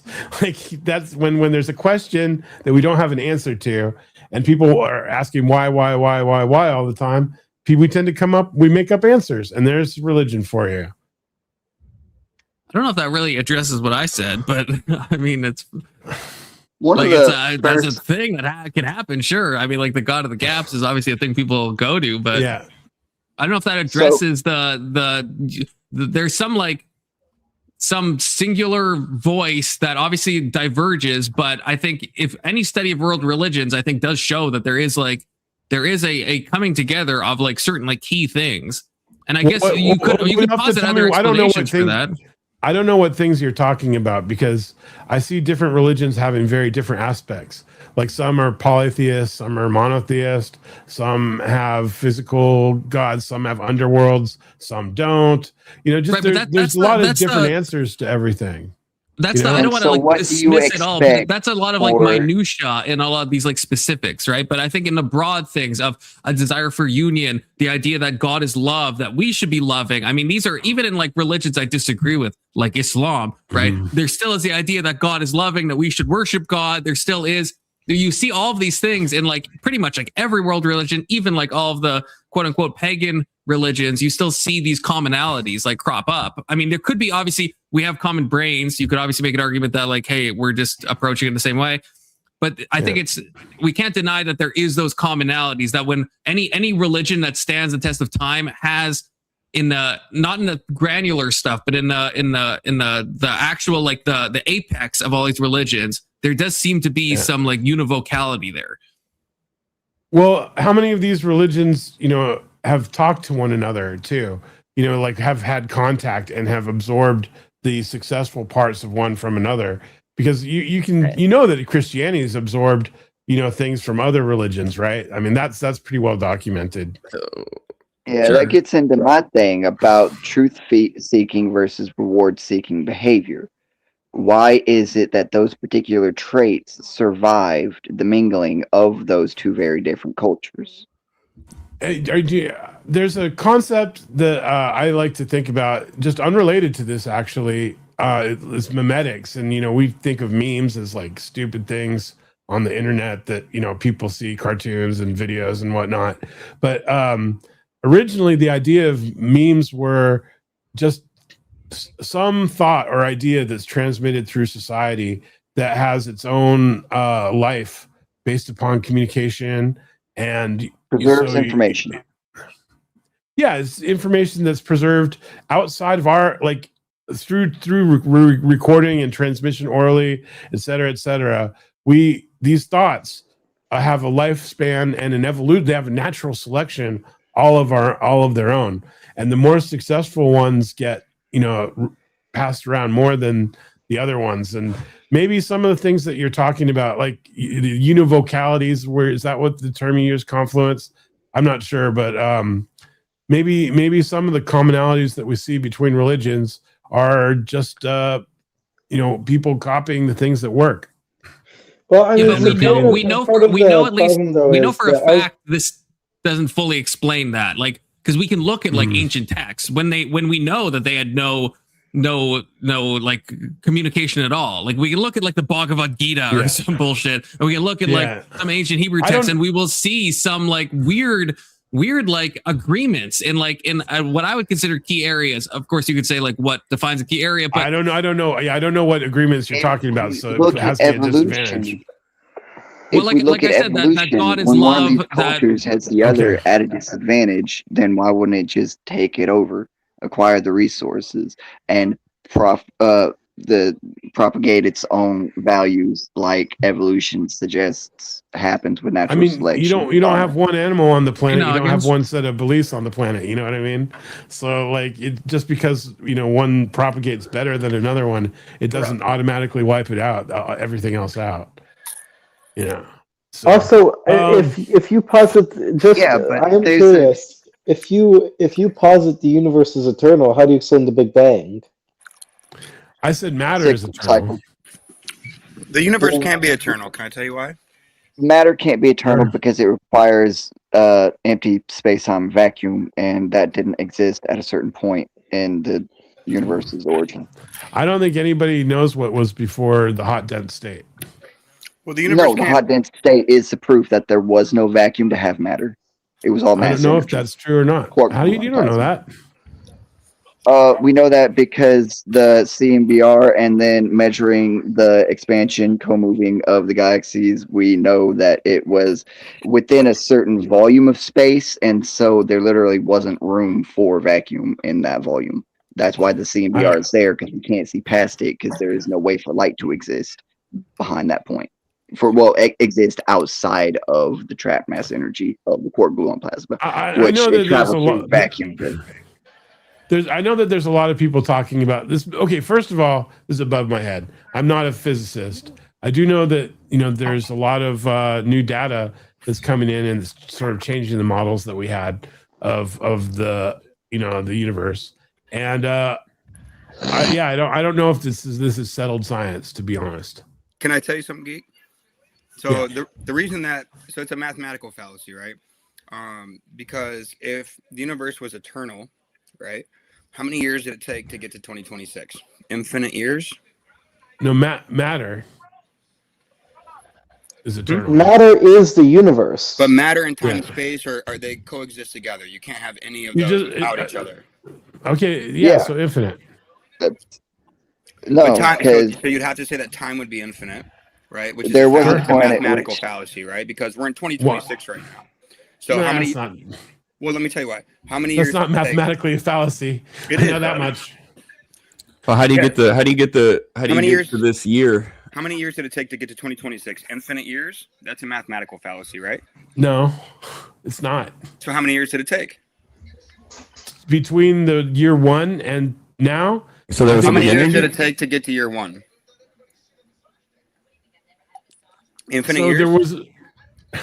If it's eternal, it doesn't have a start or an end. Yeah, right. You just said year one, so it had a beginning. It goes back to like 15 billion BC. Okay, so if you have a line that goes from infinite to infinite, and this is like geometry, like you've seen lines in geometry, and you put a little point on it, and then you put a little point somewhere else on the line, what you've done is you've created a segment, and you've just described it as a segment to me. So, I mean, and just because you have a segment and you have a point on a line, it doesn't mean that infinity can't go in both directions. Yes, well, but the reason, I mean, yes, if you have a segment, right? But how many years did it take to get to the beginning of the segment? Infinite years?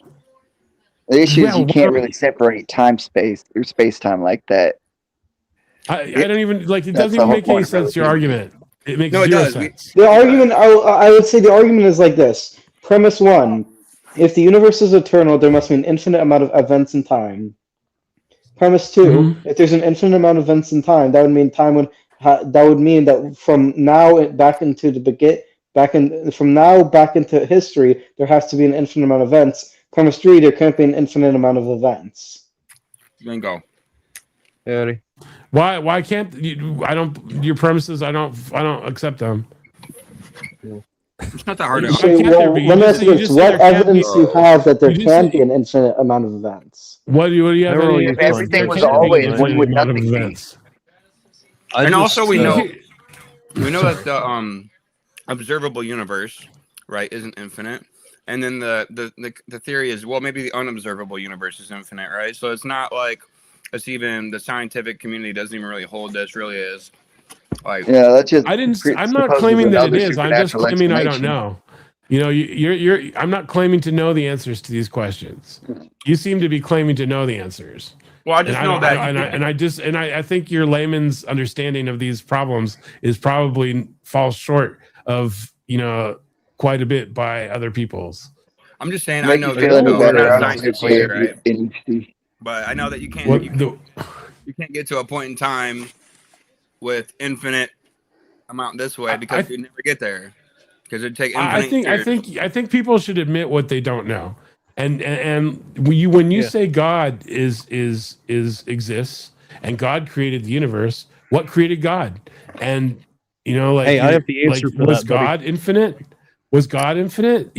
See, here's the thing: is right, but the whole thing, PDX. You probably heard it before, and this is what I would say is that God is outside of time, right? But you can't really say the physical universe is outside of time because the physical universe is like definitionally defined by time, right? Like so.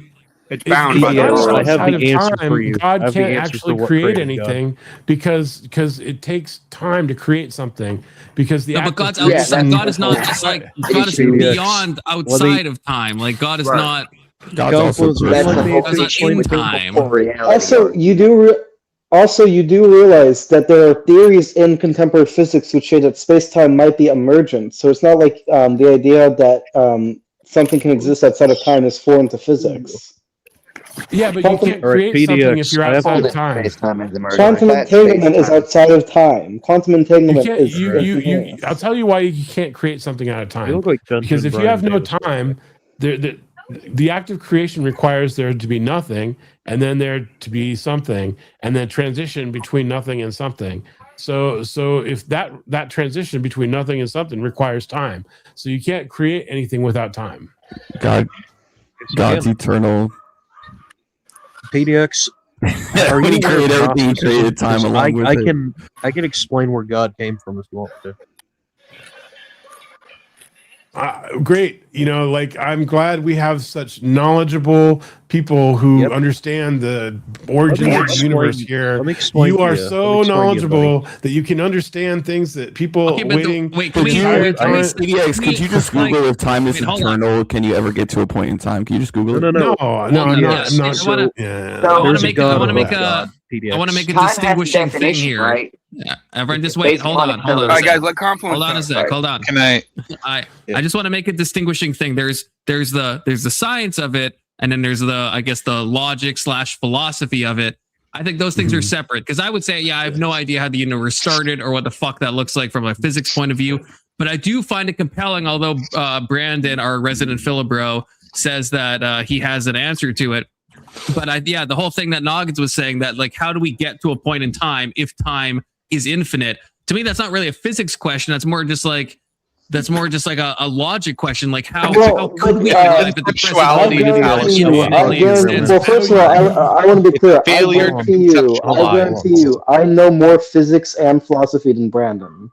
Okay, PDX, I want to talk to you for a second real quick. You definitely don't know more philosophy than Brandon. So, I'm you want to know where God came from? You want to know where God came from, PDX? Yeah, we got an hour left. Sure, let's hear about it. In the beginning, there was perfect creation, the monad. God was basically the offspring of the Pistis Sophia, who he got mad at his mom, rebelled, and he got mad. He had mommy issues. He rebelled from his mom and created, the demiurge. Oh my god!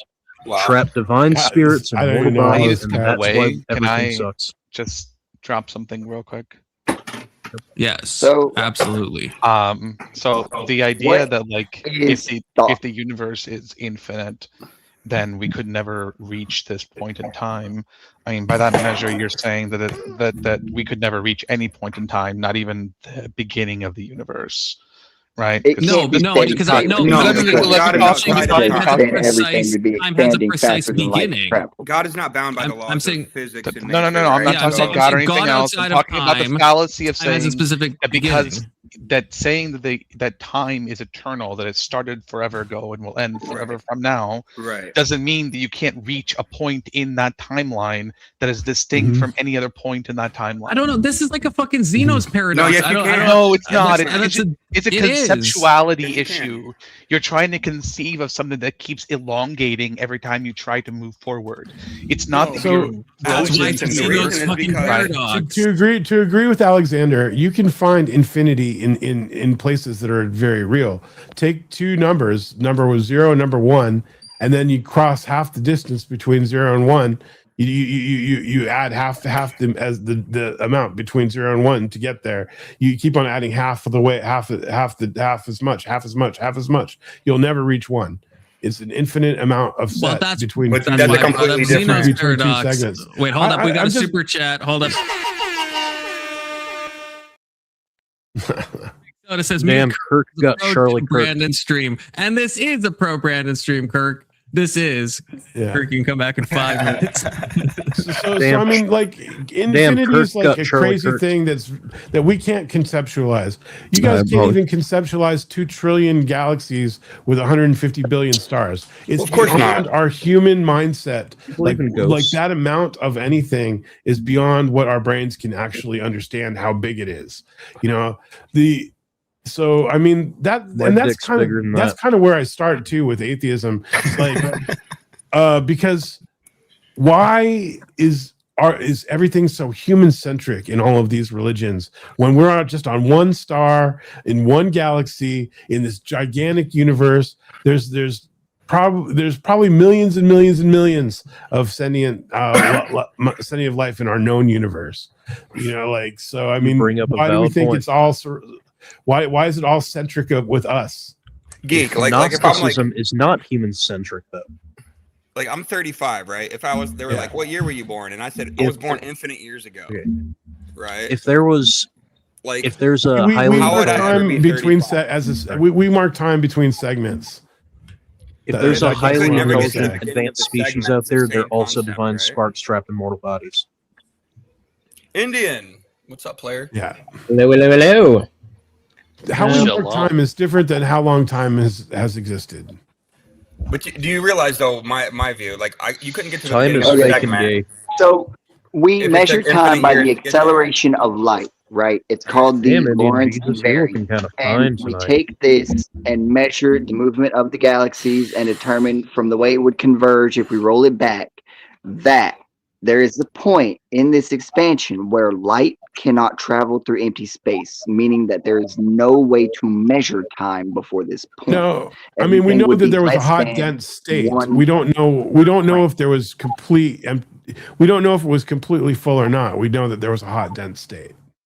We know Okay, before the Big that it Bang, was Mr. Smarty the Pants. conditions which we see quark gluon plasma that we can't see past, and what was before this quark gluon plasma we can't predict. We don't But know do where know the at this we point can't we can't measure pinpoint the time origin. We can't because light pinpoint where isn't the traveling center of the way universe is. We don't know where the expansion started. Everywhere it seems to be expanding at the same distance. So you can't look in the sky and say the expansion started over there. But see, isn't that kind of proof? Like the Big Bang would make sense, right? If we're all expanding and you could like that's kind of the consensus that the scientific community goes with, and that can make sense, right? With the Big Bang. I mean, I still struggle with parts of it, but sure. Yeah, but I mean, you can logically understand like we're expanding like this, right? You know what I'm saying? Yeah. So like, but if we were infinite in the past, like, you know what I mean? Like, how did you ever get to that point of singularity? No. You know what I'm saying? Like, it just doesn't. I'm saying I don't know what was before the expansion. And I don't think science claims to know what's before the expansion. Well, sure, but you got There two was options. no before the expansion. But see, that's why I don't God is think the most plausible option, right? I mean, like you can't just plug in. That's why the magic pink unicorn is the most plausible option. But That's we don't count time after a magical unicorn. You know what I'm saying? You got no, I mean just like you just insert any bullshit answer to this is the most logical explanation. You know, like God is just the one that you guys created as the God explanation of something you don't know. We didn't create it. That's been around since the beginning of humanity. Well, somebody. Confluence. If you had to pit gods against each other, which god You got would win 1 in a minute fight? left, Kirk. Jesus. Which I have a God would timer I going, take? though. Oh I mean, man, we count I time think, after Jesus. Zeus Something is winning. happened. I don't know. I'm kind of partial to Odin. Yeah, he could definitely win. Like, Wait, what are we timing? Yeah. I mean, that's them Hindu gods. So Oh, they're Kirk kinda is overpowered. muted for 1 more minute, so that's what I'm. Kirk said Charlie, something. is that Charlie? about Brandon. Charlie's back. Charlie's back from the dead. Oh, Where wait, did what? Alex go? Because Alex, We I are didn't. I thought Charlie Alex was saying Kirk. some gay shit. We carry the flame. Oh, So what- Indian is an atheist, by the way. PDX, you have an ally now. Oh, thanks. What was the PDX, original? are you aware of what Gnosticism is? Yeah, to know. It's no what? With a capital G or a lowercase g? Capital G. Yeah, So he's not- like And this is not the agnostic. This urge is Gnostic. He's not just like a Gnostic. Gnosticism is a Oh, Vibe. Hell yeah. How's it going, Vibe? Great to see you, Essentially, brother. the universe was created by Oops. an evil creator Oh, okay. that likes to torture people for shits and giggles. I mean, you know, like that certainly is a possibility. Oh, Kirk, you're free. I mean, we do have a lot of suffering, and you know, if God created everything, God created our ability to suffer. So If it's all good, Well, why? so I I am mean, that's the curious- free will. I That's am the free curious choices concept, to, right? They chose to not do the right thing, therefore they're suffering. You know, easy to The understand. Indian Jesus, aren't you kind of agnostic about religion? Yeah, I now go by agnostic non-theist because I don't like how people have messed with the word atheist. But by its technical definition, I'm an agnostic atheist. Well, that's a oxymoron, but okay. So are you? No. If you say you're atheist, it means you don't believe that there's a God. And if you Not say bad. you're agnostic, it means you don't know. So it's like I don't know that there is a God or not, and I don't believe that there is a God. So I'm an agnostic atheist for that reason. But this is just the pragmatic argument. I would just say is that most people, by when they mean atheist, they mean someone who's convinced God probably doesn't exist. But in any event, Yeah, Indian Jesus, I don't think a God exists, but I also don't know because I'm not somebody who says I know the answers to everything. Yeah, especially things like the creation of the universe. So therefore, I'm agnostic, but then I'm also an atheist because I don't believe that a God exists because I've never seen any evidence for one. Yeah, well, I think but the evidence Indian is just Jesus creation. studied psychology, and to my understanding, he said he studied like Frankl and Jaspers and the existential psychiatrists. What do you make of the argument that the existentialists made that we should use God and religion as a way to find meaning in life? I completely agree. We should not use God and religion to find meaning in life. Yeah, I follow. I agree with that as a religious person. Yeah, I follow Albert Camus, and I thought I was a nihilist, and so with my first All right, I'm gonna podcast, go. Hope y'all have a great day. Peace out. The first podcast that I had, it was just an audio only thing. And I had scheduled an episode with my college philosophy professor. So I went down to the school, we were talking about things, and I was like, yeah, I think I'm a nihilist, like there's no purpose to the universe, but that means that I have the freedom to give meaning to it, whatever. And he was like, well, that's kind of more absurdism, whereas it's kind of like the positive step beyond nihilism. Nihilism is a place where you get to when you're getting red-pilled that, all of this stuff, all of this structure, all of this good and evil and all of that I thought existed doesn't exist. But you don't have to, number one, that doesn't have to be a sad thing. And number two, you don't have to stay in the fact that there is no meaning. You can understand that there is no meaning and then move on with your life. Well, so I'm not super familiar with Camus' philosophy. Nihilism, though. But Like, I like thing Camus. with, I enjoy absurdism, but it is just nihilism with just like copium added on top of it. well, so I'm not super familiar with Camus, but the thing that I would reference is, like, just the thing I would don't reference. have to. Oh, sorry. Go ahead. It is just the point that Jaspers makes about limit situations, which is there are certain existential questions which we can't know. We can't know if God exists or not. So what we do is we reveal transcendence to Dasein through communicative action and through symbolism. And I think that Jaspers was right that what religious symbolism does is it communicates transcendence to Dasein through symbolism. See, you said some stuff that I understood, and then you said a bunch of stiff stuff that sounded like gobbledygook to me. That's the Kirk way. Yeah, I mean, how do you know people don't know God? You know what I mean? You have to be omnipotent. You know. I was gonna make a point along that same line. How do you prove gravity?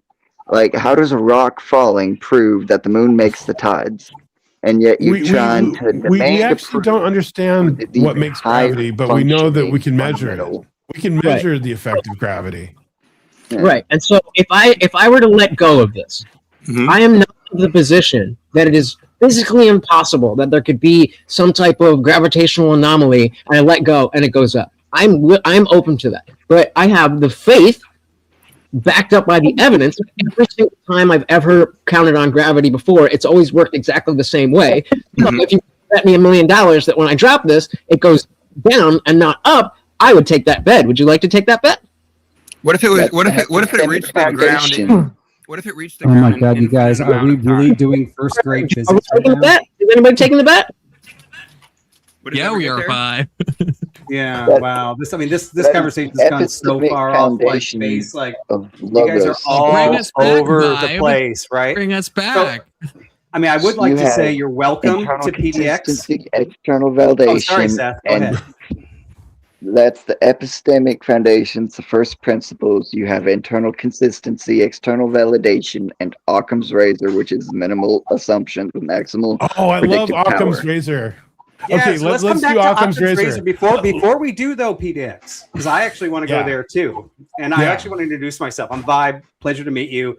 I heard you say a lot of really solid things, by the way, and in chat, I denied some of them, and I was cheering you on other ones. Right? I am Christian, just so you know where I'm from.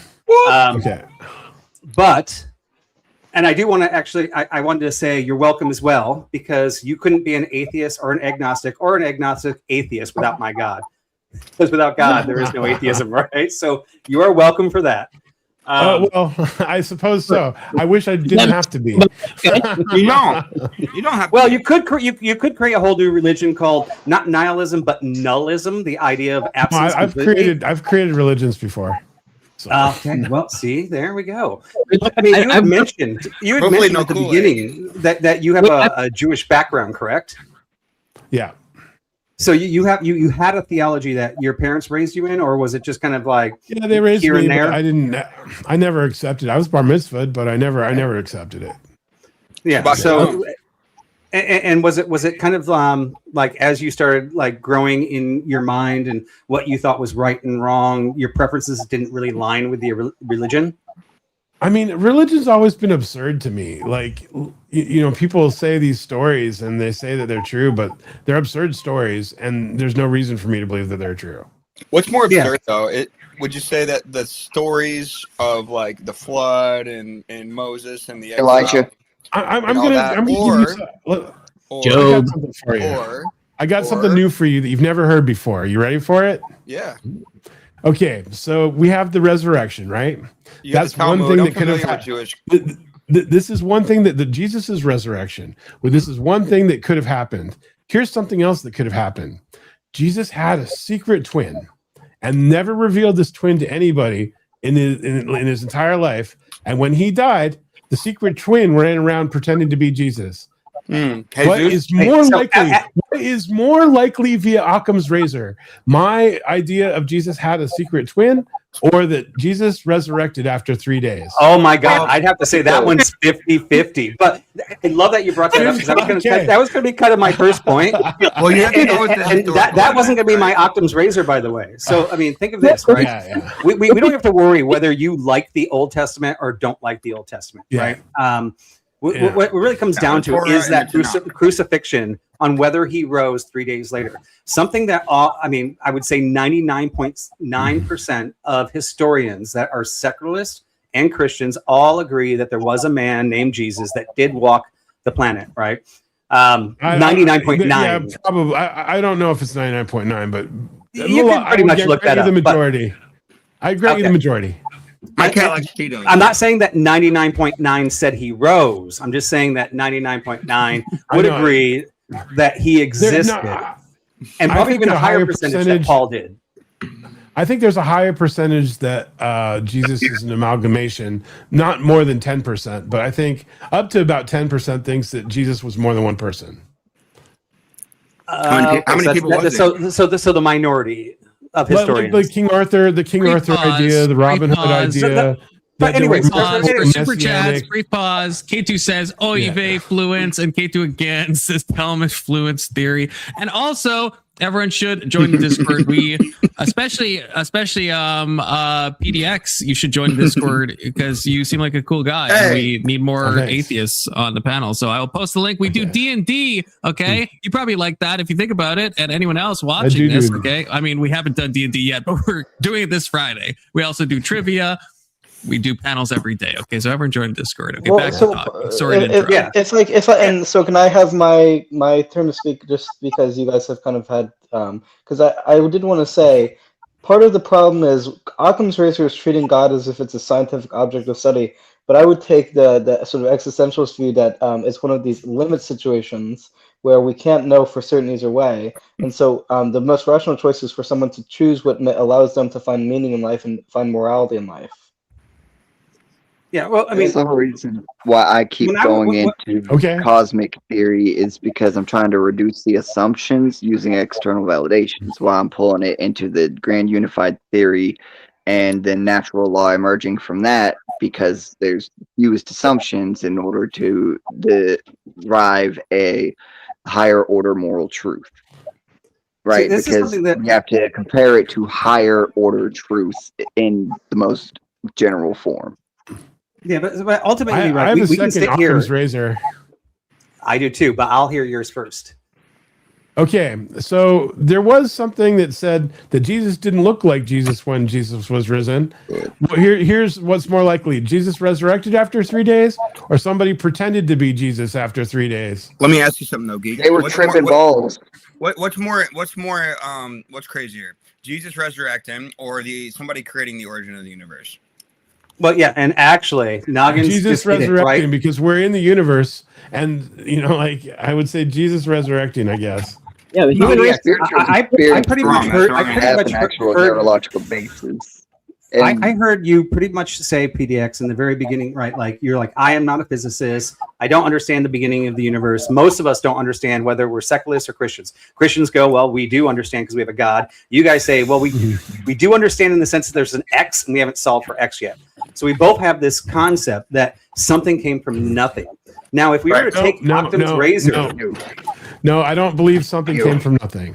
Well, okay, so there was something before something, and you actually wait. Hold on, Emmett. You actually made the comment earlier saying, well, if God created us, who created God, right? And if I can say the same thing back to you, we can have this same circular argument. It's gonna be circular.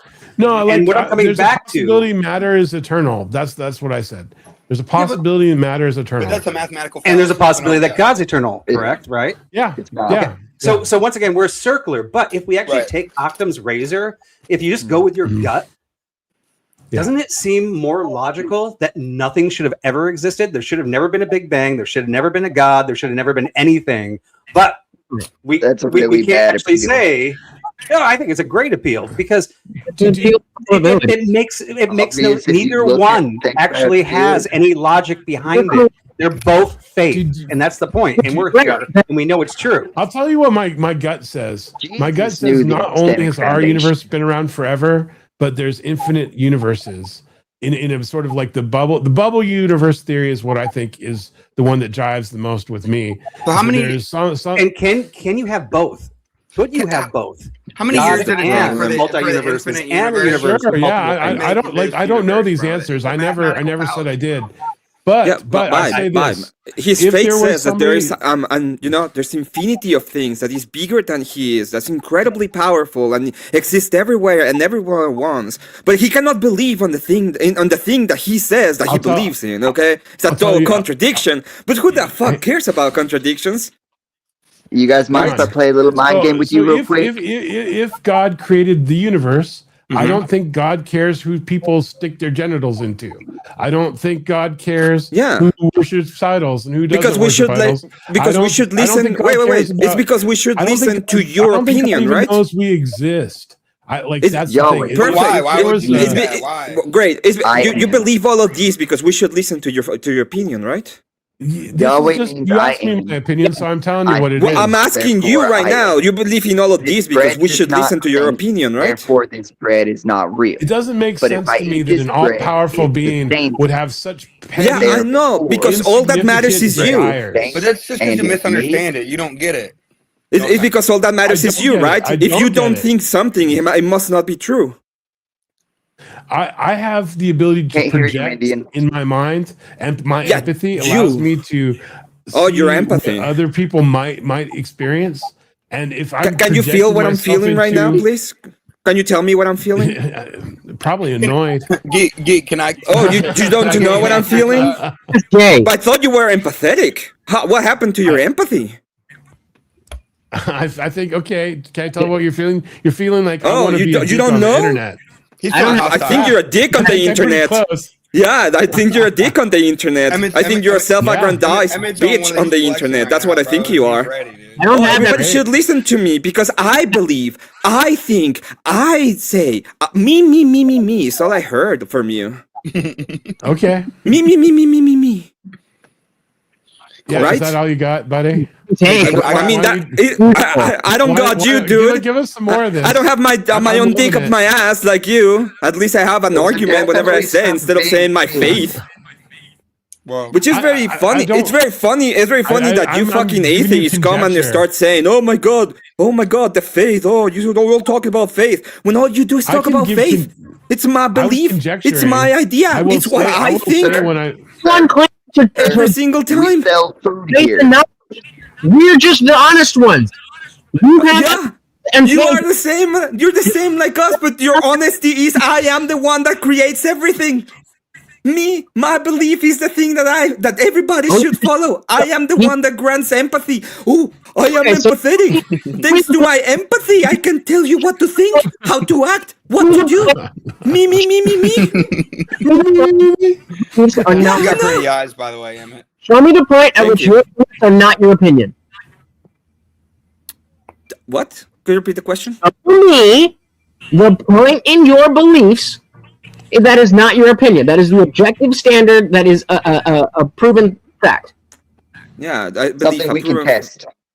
Yeah, something we can test. The sun exists. So I think there is an actual external reality that we can actually test, and there are things in that external reality that are true.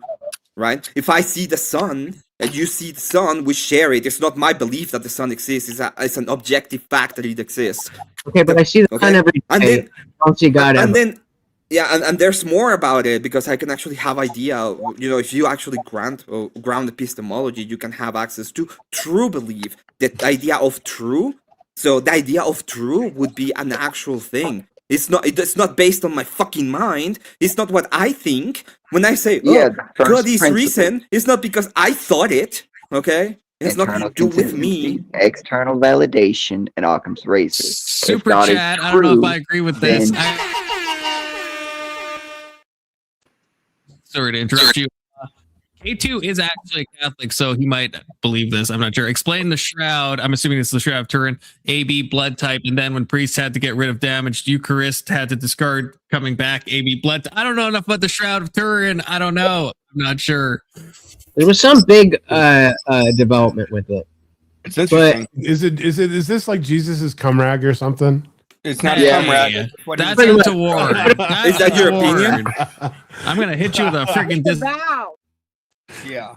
And so it's kind of funny that you say that God doesn't care about what we do with that.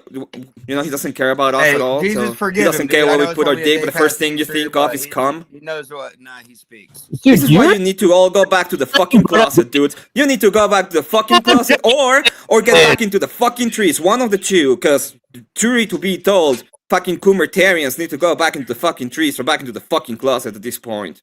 Why are you so angry? Why don't you say some more? Why just- can I be angry? Are you gonna tell me? Be empathetic with me, Jesus. When empathetic with me, Indian. Huh? How about you're a little bit empathetic with me? How about you? You understand me? How about that? Look at those eyes. I don't give a fuck about what you think Christian is, vibe. Shut the fuck up about telling me what Christian is. You moving? Sounds like I don't give a fuck what you have to say about what Christianity Christian really is. You're sounds over like. here trying to talk to a bunch of fucking retards about Christianity. I'm trying to. I don't even know the arguments. Can you move the conversation forward, or do you just want to? Yes, I can move the conversation forward. I want to know. I want to know why. Yes. Yeah. Whatsoever I want right now to in know the why should I take into account any of his fucking beliefs? Why do I have to take into account any of your fucking beliefs? I don't. Thank you. Thank you. You go on and go fuck yourself, you sweet lodge, okay? And when you do it, get away from me, because I don't want to see you either on the closet or on the trees. Bye, Confluence. External validation. It's how you measure deviation from truth. That way you can figure out how to realign from your current position. That was the face that I gave and pop up, as I always do. I had a game with an old girlfriend. Sorry, go ahead. We would point to somebody and we would go, your team. So that's what I'm doing. Your team. This is what we can do, though. As a rational atheists and rational Christians, we can actually go, hey, if my unrational atheist is spewing bullshit, you shut them up. And if my unrational Christian brother is spewing bullshit, I'll tell them to shut up. Doesn't mean that Christians are worse or atheists. Well, yeah, you guys are worse. I know. You know what I mean. Mormons, Catholicism, Islam, atheism, they all have bad actors. Absolutely. Hey, two with the $20. The only one that seems to have an exception. I think that's you. I think that's you, PDX. I'm assuming it's probably the cum rag comment. It probably was. Oh, okay. We have a buck a minute mute thing going on, so unfortunately. I'm sorry. You offended a lot of people with that, myself included. I will say that I thought that was untoward. I think that's untoward. Okay, and that's what caused Emmett to crash out. Which is valid. I think. Well, since we're talking about sexuality, Indian Jesus, I'm curious, as a psychotherapist, what's your perspective? I don't think we were on self-identification. We weren't, but all right. Let's transition. You got self-identification for trans people. Yeah, that's. You are what you are. Now, if you're asking with reality. Yeah, if you're asking me personally, do I have an issue with somebody who wants to appear as the opposite gender and live life that way? No, not at all. Before I'm a dog trainer, but before I worked, for the company I work now, worked at Petco, and there was a trans man, meaning a female, but like for all intents and purposes, it was just another dude that I worked with. I didn't have the desire to put extra mental power into me. Like, oh wait, no, you're a she. Any of that, or any of that stuff. But if even saying now, but if he asked me, am I a man or a woman? I'd say you're a woman. Yeah, that makes sense. And part of the reason I asked is because I've struggled with certain things with regards to that myself. Yeah, behind his back, you actually are still calling him a man. So only face to face did you cower it up and say, yes, ma'am. But behind his back, when you're talking to us, you're still referring to him as a man, which means your principles are sticking there. I got a good friend that I work with. I just have a superior principle that I'm not going to put my brain power towards the stupid shit that I don't care about. If you look like a dude, I'm going to call you a dude. If you look like a girl, I'm going to call you a girl. You gotta be based like me and still call Mel a she, even though Mel's banned from the channel. Okay, you gotta be woke. That's what you gotta be. Mel, you know what I'm saying? I'm gonna call Mel. I'm not gonna use like Jesus, like. I'm not going to bitch about names and genders when you can just turn your camera off and everybody can call you he if you're a she with a voice. Like, who is that helping? You know, actually, look, I work with somebody right now, and he is transitioning to a woman. He's got 2 kids, and he likes girls. Okay, and it's been very interesting for me because he got fired recently from the job I'm at because he's on a bunch of estrogen pills, and he also does other drugs and stuff, and he'll get fucked up, and then he'll just spam everybody a bunch of shit, dude. And like it's a whole thing, right? And me, I'm trying to, you know, be like Christ, right? And I'm like, so like we were hanging out the other day, and he's like, I don't even know why you're talking to me after all the shit I said, you know. And I'm like, dude, it's all good. Water under the bridge. I'm not mad at you, right? And so at the same time, it's like, you know, is it crazy? Everyone can be a little shitty sometimes, Kyle. You know, I mean, it comes down if we're. But these people, I feel like this. I feel like God wants everybody, so I'm just trying to be, you know, nice to him. I just call him Sam, right? Whether he's like, oh, this is my feminine energy. This is Samantha, or this is this and that, right? And I'm just like, why can't you just be yourself? And then whatever energy people want to say, who cares, right? Like people think I'm gay all the time. I think that's the kind of middle ground I think people should have is like, because I think being trans is probably harmful to the person. So I think like if you know them well, I think that's the time to have a one-on-one talk if you feel like you're in that position. And I think that's a good thing to do to like try to broach that. What I don't see as helpful is like just the intentional, I guess, trying to just like misgender. Well, no, because studies showed that people are more likely to feel more comfortable in their bodies after they transition. But that's a lie. No, the studies are incredibly only when it's coupled with specific types of therapy. Can you still hear them? Without now they just look. It's not that. Can you still hear them? Chick, you know or is it muted? Because I just muted the tab. We can hear but, you, IJ. I don't know if their sound is still coming through. Can you still hear them right now? Hello, we can hear IJ you. is screaming PDX. I see you saying he's muted. That's why he sometimes mutes Yeah, up. I He's haven't streaming said as well. anything in a little bit. Yeah. I just My wasn't whole talking. issue with transition therapy relates to the idea of higher order truth, and that if you're got this incongruency with reality, to what degree will it extend to? Because this is where the internal consistency and minimal assumption predictive power comes into play. You know, because 1 always equals 1. That's why all the rest of math works. I did Gender Done Wrong on Sarah the Raging Tomatoes channel about 2 weeks ago. I highly suggest you guys watch that. A week ago, you guys were just talking about Mel. Mel and I on 10th channel had a one-on-one about what I discussed on there about like how society influences gender and how that can make somebody, because they always say, I knew I was this sex when I was 4. And we were talking about, well, do you feel like you were forced on that? He's like, no, he's like, I felt shunned because I had these ideas and I was being told I had to be like this. And therefore, all of a sudden I started not feeling right. Now, I want to bring it back to the atheist Christianity thing, because this is actually a thing that actually takes a lot of Christian young people out of Christianity, is because of this, like this stance where Christians are like, well, you can't be homosexual, you can't be this, and it's what drives them away, and it's what makes them atheists, including my son. Like my son got baptized. He was like super into Christianity. He came home crying from camp once. So he's like, I was talking to God.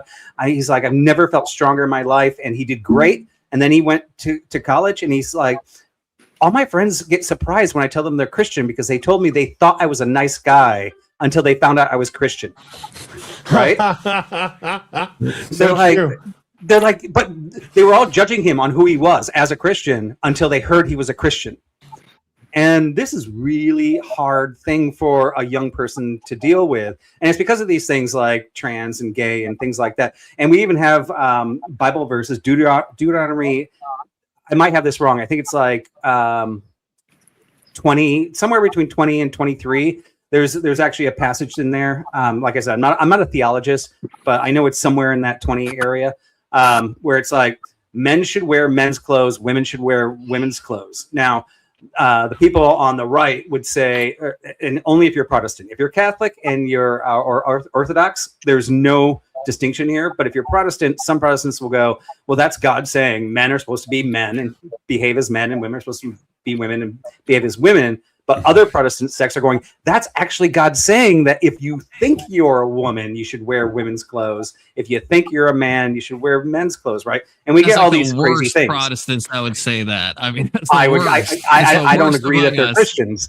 I don't agree that they're Christians, but that this is kind of the problem. What you were saying, confluence earlier, and like even PDX is like, well, I don't like this phrase. I don't like this phrase. And people just like go, okay, well, I'm going to pick and choose how I want to interpret each of these phrases. Right. And I would say you're not actually being Christian there. But at the same time, like PDX, the reason I was originally digging into your Judaism background was trying to find out, like, did you not feel like your heart felt like it aligned with the religion, or was it did you go through that same thing my son went through? Experiences where you basically looked up to these people that represented God. PDX can't answer right now. He's still got 12 minutes left on his timer. Okay, unless someone buys him back for $12. Okay, that's kind of the grift we have going on here. So I thought I was. I talked long enough, so I'll just shut up. I'll shut up for 10 minutes. I'll self-mute for 20 minutes by K2. So okay.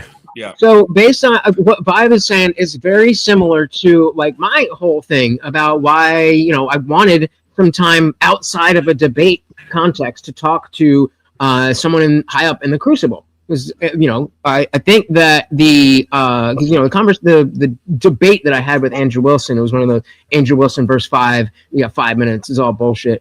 And, I think there's a real conversation to be had about the way that a lot of, at least Christian content creators, talk about leftism and atheism in the same breath, as if they're the same thing. And just like I was saying that certain things will push people away. The dichotomy that's been presented in society is either you're a Christian and you're a good person, or you're an atheist and you're a leftist and a degenerate. And by the way, I know a lot of Christian leftists. Brief pause. You shouldn't Vibe. You got to cut those people out of your life. I'm just kidding. Box, thank you for the membership. Box is good people. And Kokomo with the $10. You guys heard those? Also, by the way, there are Christian trans people. There are religious people who are trans. So it's not like there are Christian trans. No. Oh, hold on. This is okay. So this is another thing that's really bad on Christians. Like I live in California, like 20 minutes from LA. If I go downtown, you get a lot of gays out there. Go ahead. There's some crazy guy standing on the corner of Hollywood, right on the Walk of Fame, holding a sign saying "Gays must die," right? And he's doing it for Christianity. That's untoward. That's untoward, bro. I'm with you, bro. It's horrible. It's horrible, right? Because the guys that go to the LGBT, bro, and they already know that you don't agree with their lifestyle. Like I got a good friend that actually came over recently. I'm sorry to interrupt you, but yeah, no. But just get a quick point, and I'll let you go. Is God opens the door, saying, "Hey, follow me. I'll relieve you of this stuff." It doesn't matter if you're gay. It doesn't matter if you're a gossiper. By the way, God hates gossiping as well. God hates murder. God hates betrayal. God hates all these things exactly the same. He doesn't hate gays, right? He doesn't hate gossipers. There's not a hierarchy. Right? Like there's not a hierarchy of this. Right. So like that guy might as well just be standing on the sign going, all gossipers are going to hell, right? Yeah, and this is what makes us look bad. Right. In the sense that he's saying, I accept everybody. I don't care what category you are in this. Now we are going, but anybody that is gay or homosexual is going, but you're telling me that I'm wrong. And that's really where they get upset, right? And that's the difference. But I'm sorry, Noggins. No, you're good. No, I agree with you. I got a big heart. I got a good friend, okay? And he's gay, right? And he came over and we've talked actually a couple times about God and stuff like this. And here's how I kind of view it, right? I don't like when people say they're gay, I don't actually think they like to say that as their identity, right? I just think they're attracted to the same sex. And I don't think that's any different than someone being predisposed to alcohol or anything or any other sin, right? So I just think I like to say this, right? If everybody's gay, there's no people in 100 years. So I'm just pro humanity, right? And so that's just the design that we have on this planet, is a man and a woman make babies, right? So there are people that are attracted to the same sex that are married and found someone to rock with them through life with that and have kids, right? And so, I mean, the same way that you might meet a woman that's married, okay? And you might be attracted to her. Well, is it okay just because you're attracted to somebody to sleep with them, right? And so it's kind of the same thing. Like, I don't think that being gay is their identity. I think they just struggle with same-sex attraction, if that makes any sense. The thing I guess I would take issue with, and maybe I'm misunderstanding both of you, I think it's a damnable heresy to think that all sins are identical. I don't know if you guys are saying that, but I think that's not true in the Old Testament, in the New Testament, explicitly, and I think it makes no sense at all. Why? So, like, I think God hates all sins, and I think maybe you could say every sin is enough to like send us to hell. Yeah. But I think it's buck wild to say that like every sin is equal to every other sin. Well, sure. Yeah, I heard this true story about a alcoholic Catholic priest, and I mean, he drank every day, which would be a sin. That's gluttony, right, and things like that. And 2 years before he died, he cut his drinking down by half. He was praying to God. He's like, get me there. And he died still an alcoholic. And the priest that like buried him, somebody said, well, he's probably going to hell, right? Because he never overcame his affliction. And the Catholic priest said, no, he was praying to God every day, apologizing, trying to get better. And he got better, but he didn't fix it. Yeah. So I think he went to heaven. Now, none of us know. Course. We don't know. We actually can know. Basically, the story behind that is if you are regretful. I would say we can know because okay, look at it like a judicial system. All right, Confluence, right? Like breaking the law, right? There's felonies, there's misdemeanors, and all this. Sure, like Jesus says, right? If you hold anger in your heart, you're guilty of the same things to the murderers, right? You haven't murdered and committed that, but if you hold resentment in your heart. So yes, is it as bad as murdering someone than to be angry? Well, no, of course not. But it's still a violation of the code. Sure. Right? And we know you can murder people and still go to heaven, right? Well, but wait, can I drill down on that before we move on? Because you're talking about the alcoholic, he was improving. And so if you're graping little girls every weekend, and then you're talking to a priest like, oh, I can't stop, and this is really bad. And I'm like, okay, well, try one a month. That it's better than once a week, probably, if you think about it. It's better than once a week, and here's the thing, I would say that. Point of contention. Hold on, the point of contention is that the sin is being committed, but just not as much, and therefore you get to go to heaven. That doesn't really make sense. Well, you don't get to go to heaven because your sin is less, right? The reason you get to go to heaven is because 2,000 years ago, Christ paid for the sins of all humanity, right? And so anyone who believes in him, right, their sins and the wrath from God is taken out on Jesus 2,000 years ago. So it's not about how much grace is abounding, how much sin is in your life. It's not a performance standard, right? It's Am I unmuted yet, by the way? Christ or don't you? Right. But let's do a litany test. If you don't know how he I lived. appreciate you sticking around. So, Indian, I got a question for you, right? If you were God, and this guy, when he was 18, purposely murdered somebody, it doesn't matter whether it was justified or not, and he went to jail. And in jail, you're his God, by the way. And in jail, he starts realizing, oh my God, in my young age, I was an idiot. And you, as that God, realize in his heart, he realizes that if he knew what he knew now, he would never do that. And he was so resentful and he was so apologetic for it. And he just said, I did it unjustly. It wasn't justified. There's no justification behind it. I was an idiot. And he lived for 80 years and he dies. Would you accept him? Yeah, but that's because once he now, made that conviction, yes, but now, what if he did it 10 minutes prior to dying and still had the same conviction?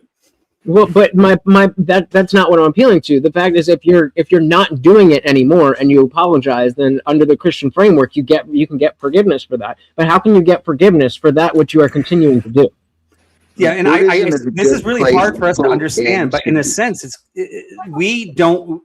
Only God knows if they we can't be the judges here. It says that all through the Bible. We are not the judges. We do not judge we can in society to control society, and it does allow us to do that. But we are not the final judges of whether they are truly remorseful, whether they slow down. And I agree with you. The scenario you gave is the most shittiest one you could ever give. But at the same time, we don't know how different when he died, his regret was from the guy that spent 80 years in jail regretting it, right, for doing something unjustified. They're both unjustified. It's not up to us to make that decision.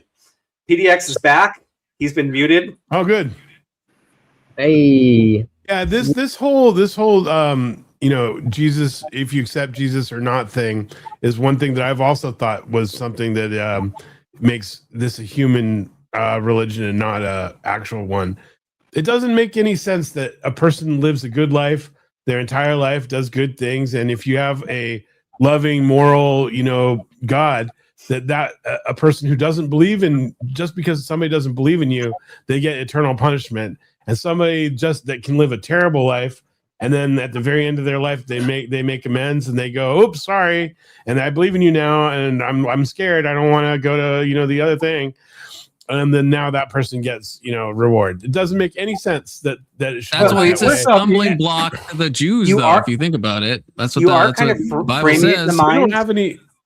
This is the way atheists always do this. You frame it in your mind where, if I do murder and right before I die, I go, "Dear Jesus, I accept you." That you get into heaven. That's not how it works. God knows what's on your heart, right? Sure? I would say that 99% of the people that would do that on their deathbed probably still go to hell because they didn't. The question have is it in it their heart. sincere? If that's your plan, then yeah, you're probably not sincerely changing your ways and giving your life to Christ. Yeah, if it you don't just say a word, then But we use say a word. I love you guys. I A gotta way go. to look at the afterlife See you, is Noggins. to consider it as the ultimate possibility of where your current trajectory in life is on. Right? That's the end point, and it's always available to look at no matter where you are, and you can change where you are and where you're going at any point, right? And so it's really up to you where you're going. It's all about what you do, where you're putting your life on. I think we're all going to the same place, which is nothingness. That's gay. Well, what do you consider fragmentation of consciousness? Wait, what about the fragmentation of consciousness? Straight to what do you shoal was consider of it? In what contexts? That's a pretty broad question. We're a whole bunch of cells working together to produce conscious thoughts. We just become a whole bunch of cells that are no longer working together to produce conscious thoughts. And right? psychism? Is that what you're talking about? Mm-hmm. Don't threaten me with a good time. Right? We, especially with the hard problem of consciousness, there's nothing to ground that consciousness is not a. I'm trying to determine if I want to say natural or material thing. We don't. I personally don't think that it is. I do think that there's something outside of our bodies that has to do with consciousness, but that's as far as I could go because there's no evidence to say what it would be. But on the other side of that is it very well could be that consciousness is found in the brain. We're biological machines. I would agree with that statement. We're creating artificial machines, and I think we're actually creating a race of sentient beings right now. No. They're not there yet. No. I mean, I am deep into AI. I'm pretty confident that there's no sentient, unless we could actually say, if we go by the fundamentalist view, as soon as you give an if-then statement, the whole capability that if this happens, then this, and you can reprogram that if-then to make a different change based on the past, then all of a sudden it has consciousness, then then we created consciousness probably 25 years ago. And that's a ridiculous argument. No, but here's the thing. We if you give sensory input to AI, right?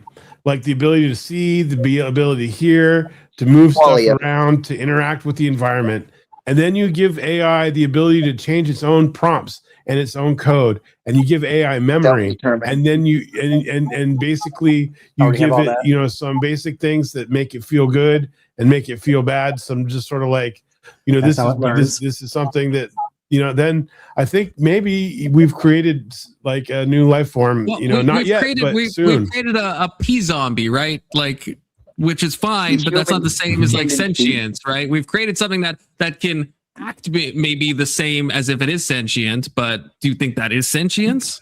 Not yet, but close. We're close. We wouldn't be able to tell when it first happening. sentient. All the stuff you added, I just feel like, yeah, that's the illusion. It can trick us into thinking it's sentient. Hey, Jacob.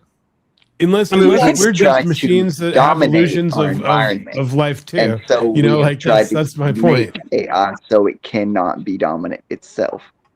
And so we've tricked ourselves into thinking it cannot be as powerful as us. So we could take a step back here, because there is some commonality here between an atheist and I think Indian actually pointed it out.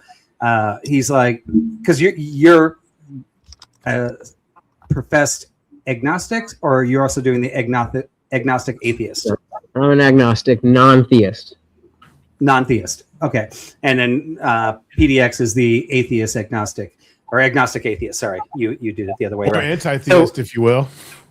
Anti-theist, right? So both anti-theists. Yeah. Now, I don't know if you agree with Indian on this, PDX, because Indian was basically saying theism. Our consciousness seems to exist a little bit outside. Like if you look at animals and the ways that we are able to interact with the world, and maybe it's an illusion. We can look at philosophy. We can talk about philosophy, but there could be this possibility. Let's say I'm wrong and there is no God, but there still is a higher conscious somewhere operating in a dimension that we haven't discovered yet, that actually is able to make decisions outside of the internal input that we're receiving, the 40 dimensions that we're in. Do you feel like that might exist in some way? My inkling is that it doesn't, but of course I don't know. Right. Okay, so entropy, right? What could reverse entropy? The thing that started it all. And so connecting to God would be reapplying or realigning with this origin. Stars reverse entropy. They take two atoms and they smash them together and they create higher atoms. Yeah, you know, but if you think about it, stars are kind of like creation. Of the system has hit a threshold and it can no longer create a differential. The iron reaches a lower, like you can't fuse after iron. It's not an eternal process. Entropy is a constant loss of the right. Do we know if the universe is even in an open or closed system? Because entropy only works in a closed system, right? No, because it's based off the expansion of space-time. So as light travels, it expands, lowering in amplitude. We lose energy no matter what. We're getting dangerously close to talking about physics, which has been banned as of 2 hours ago, remember? Oh, thank God. It's okay, because I thought the Swiss invented time, so... You know what? I'm going to pivot change because I was trying to get Brandon to rush back from the gym to the number line thing. Brandon said that I think his exact words were omni gay and retarded, which I thought was untoward for him to say. But that's right. Why is it crazy that if we exist in the present moment, the whole thing, if time is eternal, how would we get to how would we arrive at the present moment? Why is that like philosophically retarded? Wait, he said. So can I? I just want to make sure for the audience before I go into this, or not for the audience, for the panel. Does anybody here think that like an infinite past is impossible? Yes. No. I'm agnostic as to whether the physical universe is that, but I think it's more probable the universe had a beginning. So when you say that, but you think it's possible? Are you implying that matter is infinite too? You mean our universe or existence? And like time space itself. I don't think you can have an infinite progression of events. So like maybe if time is like I guess seen in a different way, but if we're talking about a procession of events in kind of a loose philosophical way and not like in a sciencey way, then I think that would be impossible. I believe because the Bible says like if it was connected to space time? There is a beginning. Time began at the same time. Well, we don't. Yeah. Well, I'm not talking necessarily about like whether or not there's a beginning. I'm just making sure. It sounds like some people think it's impossible. And I don't know if I would say I can believe it with 100% certainty, but I believe it with like 70 to 80% certainty. If space-time were infinite, Well, I'm just then asking if all it's of space-time would be expanding so fast that light could never Jesus move Christ. anywhere. Brandon, don't let these people talk over There's you. too many people to I just have a too many question based on comments your to deal question. with. All right, I'll start with Kirk and then I'll go to Seth, I guess. But I think Kirk would agree with this though, that it is. You don't think that there's like a contradiction entailed from a past series of events or something, do you? I don't think there's a contradiction. I would just say it's unlikely given the Big Bang cosmology. No, that's not what I'm asking about. That's fine. Okay, but Seth, you do think that it's like logically impossible, and it sounds like there was somebody else that said they think it's impossible. What's the contradiction? We derive the units of time from acceleration. We derive that from the motion of light. So if light cannot have any motion relative to a local this observer, that's not a you contradiction. can't measure time. Yeah, I don't know what that was. That was not a contradiction. If space-time were infinite, it didn't expand from an origin, then that would mean that the expansion of space-time is also infinite, and light could not travel. Could not is to just restate the claim that it's impossible. That's a modal expression. So I'm wondering, you didn't give a contradiction. A contradiction is just the sky is blue and the sky is not blue. It is a contradiction. How can light give the move? Perfect. What's the Space-time contradiction? is expanding faster than light. Do you know what space-time is? I don't know why I'm still not hearing a contradiction. Space-time is expanding faster than light can travel. Is that the first proposition? Hold on. We'll stop right there. We'll take it one at a time. What's the first proposition in the contradiction? If space-time were infinite in an approach to the origin, then all space-time would be expanding faster than the speed of light. We know So if it's all not space-time because we were can in, observe well, hold light. on. Oh my goodness, you're just rambling. You're not giving a contradiction. I don't know if you realize what I'm asking for, but that's not what I'm asking for. I'm not asking for an explanation of why you think it's impossible. Because I just take impossible. I just take impossible to mean that there's some sort of contradiction. So I want the contradiction, and then I want you to derive that contradiction from the proposition that an infinite past is impossible. So he's looking for two statements, statement A and then statement B, that both cannot be true. So what is statement A? The speed of light is finite, measurable, and where we derive the concept of time from. Okay, and then B? The expansion of space-time is finite, immeasurable, and necessary in order to derive time. Wait, the expansion of space-time is what? Necessary in order to derive time. They're inseparable. I hate it when people say necessary. Right, because they say necessary, I think bullshit. Well, necessary just means that it's true in every possible world, which just means that there is no contradiction, right? So are you like a modal, I'm curious, are you like a modal realist, and are you familiar with the criticisms of modal realism? No. I don't know what that has to do with I want to comment me on the asking for a space-time contradiction, expansion now.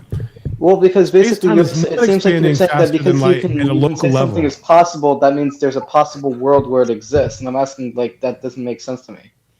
Wait, say that one more time? Are you saying that because you can conceive of something, that means there's an actual possible world No, that I'm not talking about actual possible worlds. No. Okay. So about space-time expanding faster than light, it's not expanding faster than light at a local level. If you take like 100 million light years and you expand space-time over 1 billion years, it only expands by about 7%. Where it expands faster than light is since it's expanding from everywhere all at once, the farther distance you go, the faster the expansion is. So the reason why it's faster than light is because of the great distance between the objects and the fact that everything is expanding. So it's not like at a local level it's expanding faster than light. And just to kind of answer your question, Confluence, because I don't think people realize how strong of a claim that is when you say like an infinite past is impossible. Because every time I ask, I want you to explain. I guess how I'm wrong. Sure. I don't necessarily think you're wrong. I'm kind of agnostic about it. But I can give you a possible explanation. You can think of it in like a 4D sense. Have you seen Interstellar? Where it's like little things of time. So you can think of that, and it's infinite, right? So what does it mean to traverse an infinite, right? Usually we're talking about going. So the moments in time exist, right? Sure, but I don't. But okay, I guess that's if we see time in that way. I don't think I disagree. But if we see time in the way I said as a procession of events, then if that is our definition of time, then would you say it's impossible to get to the present moment? Like, I don't know how to formalize that into like propositions, but if time is a procession of events and we are in a current moment in time, then I feel like we could never arrive at that moment because you could keep endlessly going backward and never get there. If time is in some way like circular or not linear and is not just a clear procession of events, then I agree. But if time is defined as a procession of events, then would it be impossible? Do you know what the arrow of time I'd be agnostic about something like that. I don't know. I was just trying to give you one possible explanation to where it seems intuitive. That doesn't seem impossible, the example that I gave. But you're talking about like almost like an A theory of time or a presentist sense of time, where it's just the actual moment and then it's the next moment instead of all moments existing at once. I guess because I'm. Can I ask a question? Because I'm an idiot when it comes to this stuff, right? And I know PDX actually mentioned something about this. He was talking about multiple universes, and like when I've looked into that type of stuff, it seems that if there are multiple universes, that depending on how they are formed, that the physics can actually be different in each universe. And if time space exists in this universe the way it does, would that not also say that in a sense time doesn't exist except for in our universe and may exist differently? And by the way, I'm an idiot. I'm actually not making a claim here. I'm actually asking a question because you seem to like have some knowledge on this. I listen. For me, are you asking me? I'm asking anybody. Like, and Brandon's doing some nice stuff. You were talking about the multiple universes, PDX. Like, I always get fascinated by this stuff. My thought is that if there are multiple universes, it's like things that we see in nature, like multiple leaves. You know, like we see, all leaves. They're different, but they're also the same. And the material will probably be mostly the same. And my thoughts are that other universes would likely look like ours mostly. So yeah, that wasn't my understanding. I kind of felt like it's kind of like the Goldilocks thing, and maybe I'm wrong on this. And please dispute me because I am not an expert on this. But I feel like there's a bunch of like universes that would be in chaos. And it does come back to God in the sense like that we are like we got this Goldilocks universe, and if there are multiple universes, and if that is true, and I don't know, but it sounds like a lot of them may be actually in chaos. Some of them might spew up for a second, but because they're in so chaos, they just collapse immediately, right? I don't know. I find it interesting. I know I went up the God topic there. I liked what Brandon was talking about in time. I just was kind of curious on what his thoughts were, especially because, just to wrap up really quick, I actually have to do dinner for my kids because my wife's at the grocery store. But I'm going to stick around to hear Brandon's response. Oh, yeah. I'm sorry. Can you ask your question one more time? I was doing something in the background. I'm sorry. Oh, no. I was just kind of curious. I mean, I don't know if you were listening on the multi-universe idea, ours kind of being a Goldilocks universe where if there are multi-universes, there's the potential that they have different time aspects, space-time. They might come into existence for a second and collapse because they're so unstable. And this kind of goes to your original time thing, like if time, space, as Seth, I think was talking about, exists in his way, that would be our universe, but potentially that may not exist the same way. And if we have these multiple universes, then in a sense, there's actually a space with no time in multiple time universes. And I'm an idiot, so I'm not actually doing a debate here. Yeah, well, with the science stuff, I am a complete idiot too. I don't know really much about science. I know some things though. Like I'm not an expert. I have read Hawking's A Brief History of Time, and Indians like I'm the expert. The reason that I'm not sympathetic to the multiverse idea is because the consensus among physicists is that the Copenhagen interpretation of quantum physics is correct, and the many worlds interpretation is not accepted by the majority of physicists. Well, they did have that amazing appeal to the experiment in majority. CERN that was supposed to determine whether it was a singular universe or a multi-universe, and there was a margin of numbers where if it ended up in this number, we knew that it was a single universe. That ended up in this margin of numbers, it was going to be a multi-universe. And when they finished the experiment, it landed right in the freaking middle. Yeah. So I don't know how anybody could say that definitively or not. No, they can't. I mean, they thought they were going to, but they're like they had mathematical models that said if like during this collision we have this weight on this molecule, then this actually points to that. If we have this weight on this molecule, it points to that. And the molecule weight ended up landing right in the middle. So there was no proof in the end. No. So it's still all mathematical. I mean, they used math for it, right? I mean, they're pretty clever guys. You got the block universe and world lines, right? Well, when it comes down to it, I've got God, you've got X, right? Like we're both striving for the ultimate universe. In our world, granted, it does kind of put us in the center of the universe. In your world, it kind of says like, well, there could be an ultimate objective truth for secularists and atheists, and that objective truth would be what is best for the longevity of the universe. And that longevity of the universe might be eliminating humanity. Humanity might be the worst thing that ever happened to the universe. We might be the parasites of the universe. Maybe we're the greatest thing, right? Maybe we are the center. Who knows, right? I mean, let's just start with our planet. So the block universe idea. We got to solve our planet before we go on to the universe. The thing with the block universe is it depends on whether you accept general relativity as classically formulated or whether you accept the theory of quantum gravity where time dilation or there's absolute simultaneity. So in general relativity as originally formulated by Einstein, there's relativity of simultaneity, which many interpret as supporting a B theory of time. But there are some, but even then has some A theory interpretations. But in modern formulations in quantum gravity, like in loop quantum gravity, some people advocate for a I return had to a absolute much more simultaneity. intuitive. So you have the block universe, and I forgot what I said next. I don't think it's that important. But then you have action and potential. What is an exploration of potential?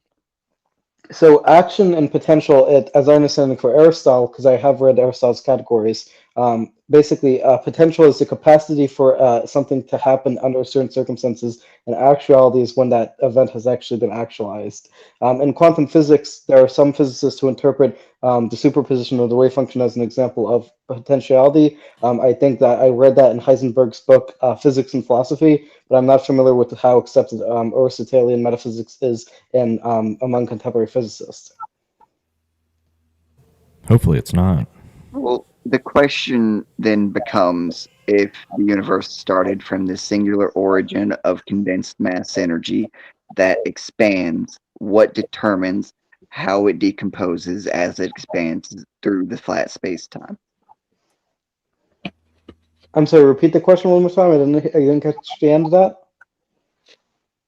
What determines how this condensed point of mass energy decays as it expands through flat space-time? I'm not specific. I don't fully understand the question. Maybe it's beyond my area of expertise. The second law of thermodynamics. The Big Bang. In the Big Bang, right? We know that mass energy was in this super hot, super dense state. That's why the CMBR exists, because it was in that state. And it's expanding. As it expands, the energy separates, and that's why the photons decoupled, because there was now empty space for photons to travel through, right? And the space Are you is talking empty, about like but the heat it's death not of the universe? flat. I keep trying to save this from the physics, man. I keep trying so Big Bang. hard, but it always The Big fucking Bang. goes back. New prompts. This is metaphysics. This is metaphysics. This is the exploration of the potential of that energy. But what happens to the matter Before that goes into action. the black hole, and then it gets condensed again?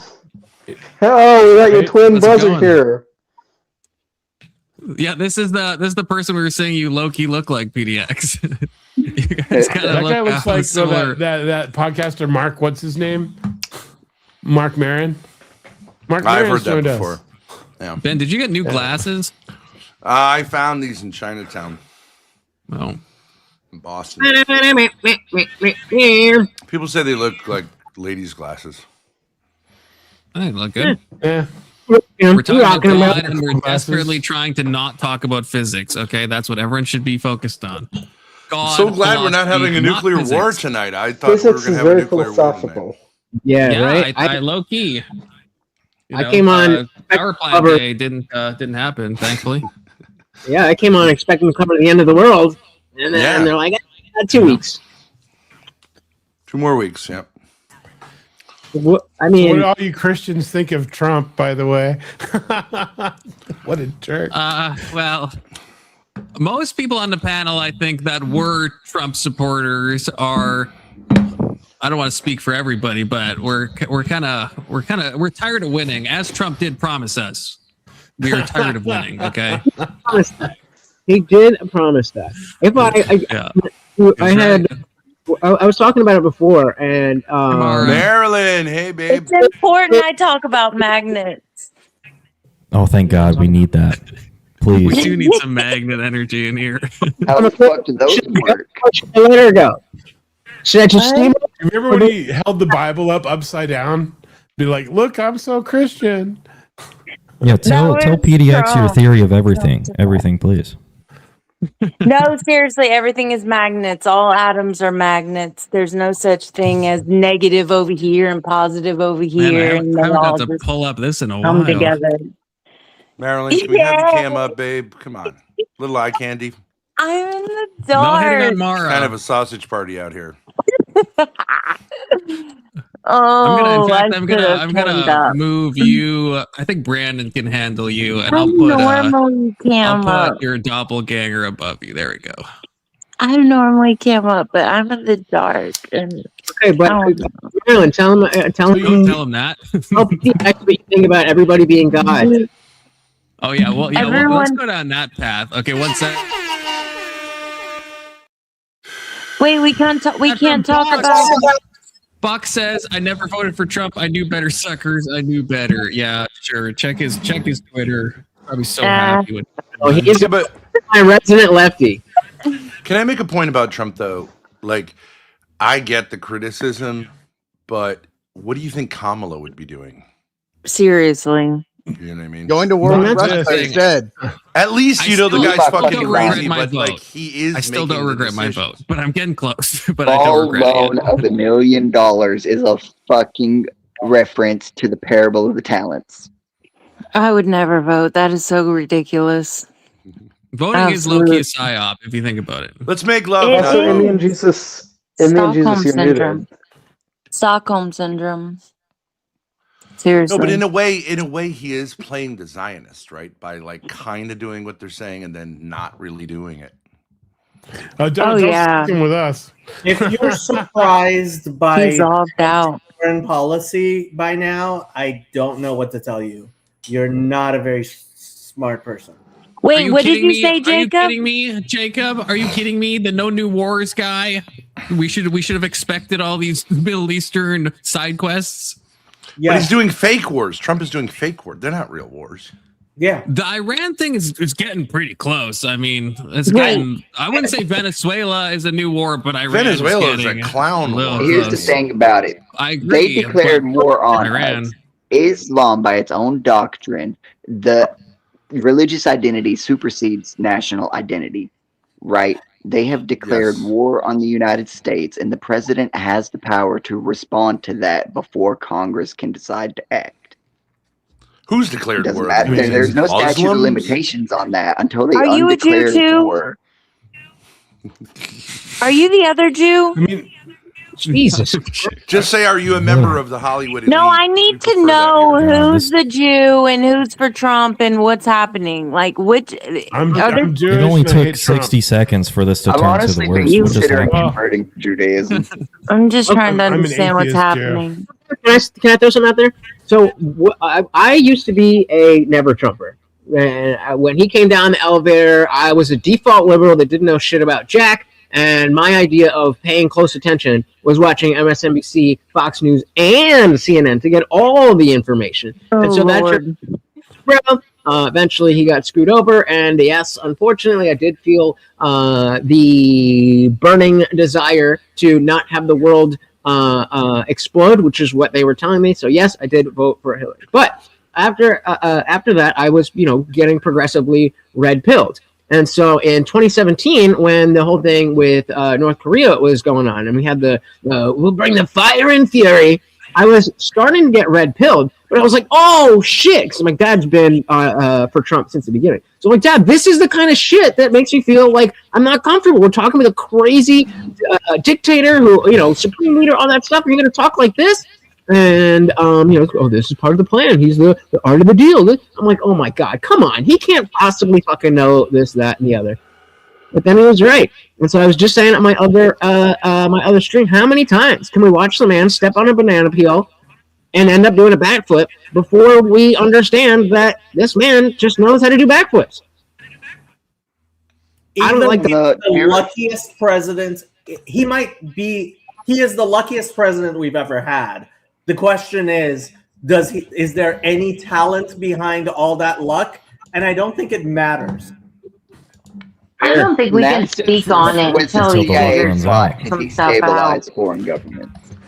Okay, I'm a very patriotic person, and the corruption of Trump is so disgusting. It's more than any other president, more than any other person we've had in the entire history of our country. Are you insane? You are insane. The purpose Watergate of the government as oh my God. Is to balance the powers against makes each other. Nixon look like a fucking I don't know. You're crazy. How many hours a day do you listen to MSNBC? Hold up. Obama. Obama. No one talks when I read super chats. Listen to section 230, okay? Iran has a president and an Ayatollah. What? Thank you. You can go through all the scandals, and nothing is even close to the scandals that he's been in and responsible for. Oh my God! They're just smokes and mirrors. If you want, I can list them. I can start. I start with the big ones. That he didn't get convicted for. That he just got accused of. Hey, Grace. I mean, just lets him off. The daughter is making me say something untoward. Grace, mommy's here. Look out! Look out! It's the Blue Jays. Want to limit your First Amendment speech? It's the Blue Jays. The Blue Jays. It's the Blue Jays. As the song goes. I'm in bed. What does that mean? It's okay. What are you wearing? It means nothing. Nothing at all, Ben. Just the way I like it. Silly. So silly. A smile. Keep going. We're talking about Blue Jays. How wrong they are. We're not talking about Blue Jays. Yes, you said that Trump was the worst, most whatever. My question to you is, how do you know? And to tie onto that, the level of transparency that we've had since the first Trump administration has been, including the Biden administration, has been so much. It's a different level of understanding of what is actually going on. And so to bring up, the 3 pages of whatever that we knew about Nixon doing that, how do you know how badly all the other presidents or all the other politicians were? Because they're not getting 24/7 coverage on CNN. I mean, you make a point about that, but I mean, Trump's corruption is like right in public, and that's the reason why we know about it. Is like you can go and you can see the corruption. Biden was a literal surrounded by in private. Biden was a literal vegetable, and everybody could see it, and we were gaslit. We were completely gaslit. So that's kind of the thing. Yeah. Show him the Blue Jay. Says Kate Define the Blue Jay. Behold, behold. I'm not defending, Biden's, is getting senile. I think he had good people underneath him. that were covering for him and keeping the things running.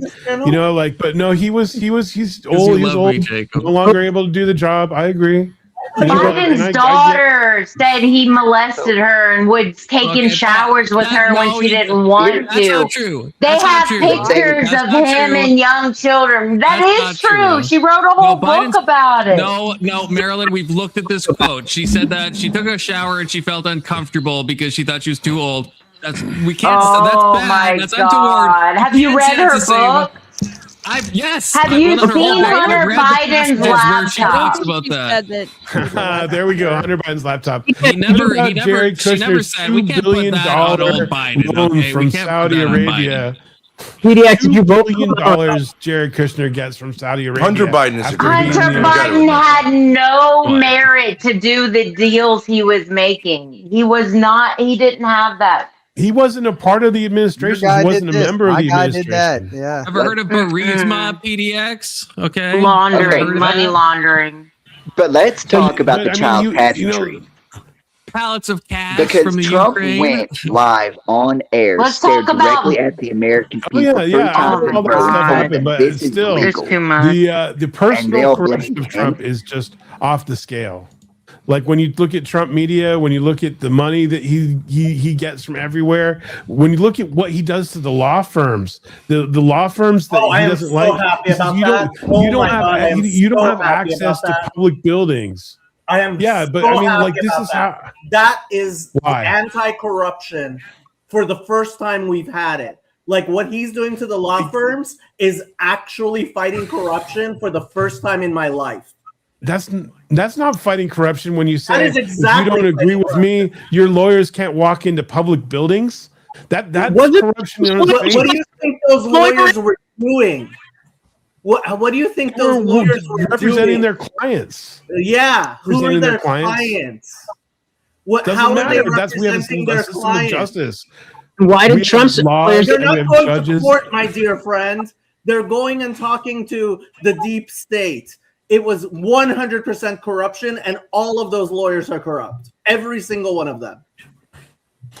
But they didn't get arrested. Trump's lawyers got arrested, even though Trump's.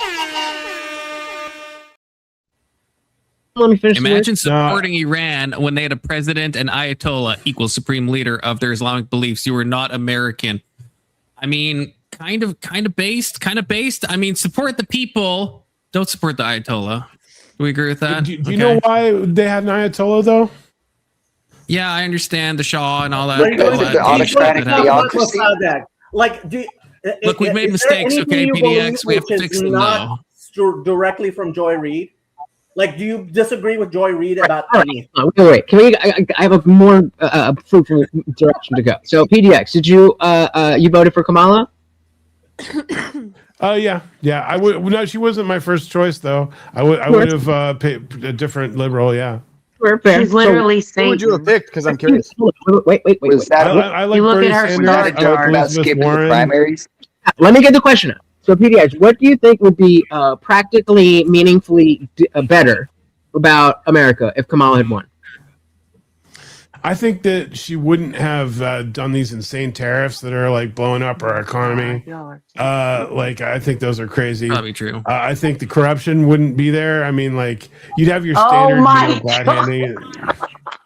I mean, you can just act like that, but like the corruption is like on its face. He's taking money for people to be members of Mar-a-Lago, $200,000 at a time for memberships. He's taking planes that cost $400 million from Qatar. He's taking like all these. They different all things from all have these the different same places. Jew handlers. What do you not get? There we go. There we go. The anti-Semitism. It's true. Settle down. How is that not true? So there's a difference between ownership and management. Fuck y'all. How much? There's a difference. How much did Obama get for his book deal? How much did Obama get for his book deal? PDX. How much did Obama get for his book deal? No, you're right. You're right about how this. much was it? That those book. I don't know, but I know about the book deals. I know it's millions of dollars, and I know that it's something that presidents do. They do these talking engagements and book deals, and they cash in on their presidency after their presidency, and it's something that we should crack down on. And Trump has done that way worse, and he does it during his presidency. Look at the dollar amounts. Look at the dollar presidency. amounts. Yeah, see, that's the difference with Trump. It's all on the level we see it. It's with the other people that it's so much worse. Are you high? Didn't Trump put from a Jacob, are you actually high? I have to ask. Into the United States bonds? Yeah, you. Are you high?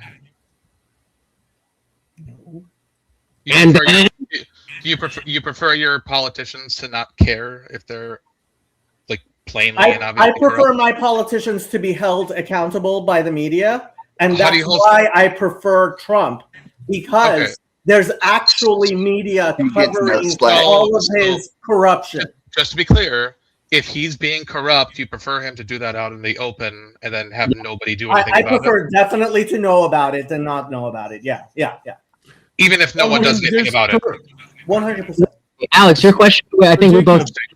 Wait, Alex, your really question. stupid, but okay. Your question was: would we prefer Trump being corrupt out and being transparent, and there not being corruption? Was those the two options? No, my question is: if you can choose corruption done in secret and corruption done in public, which do you choose? Public.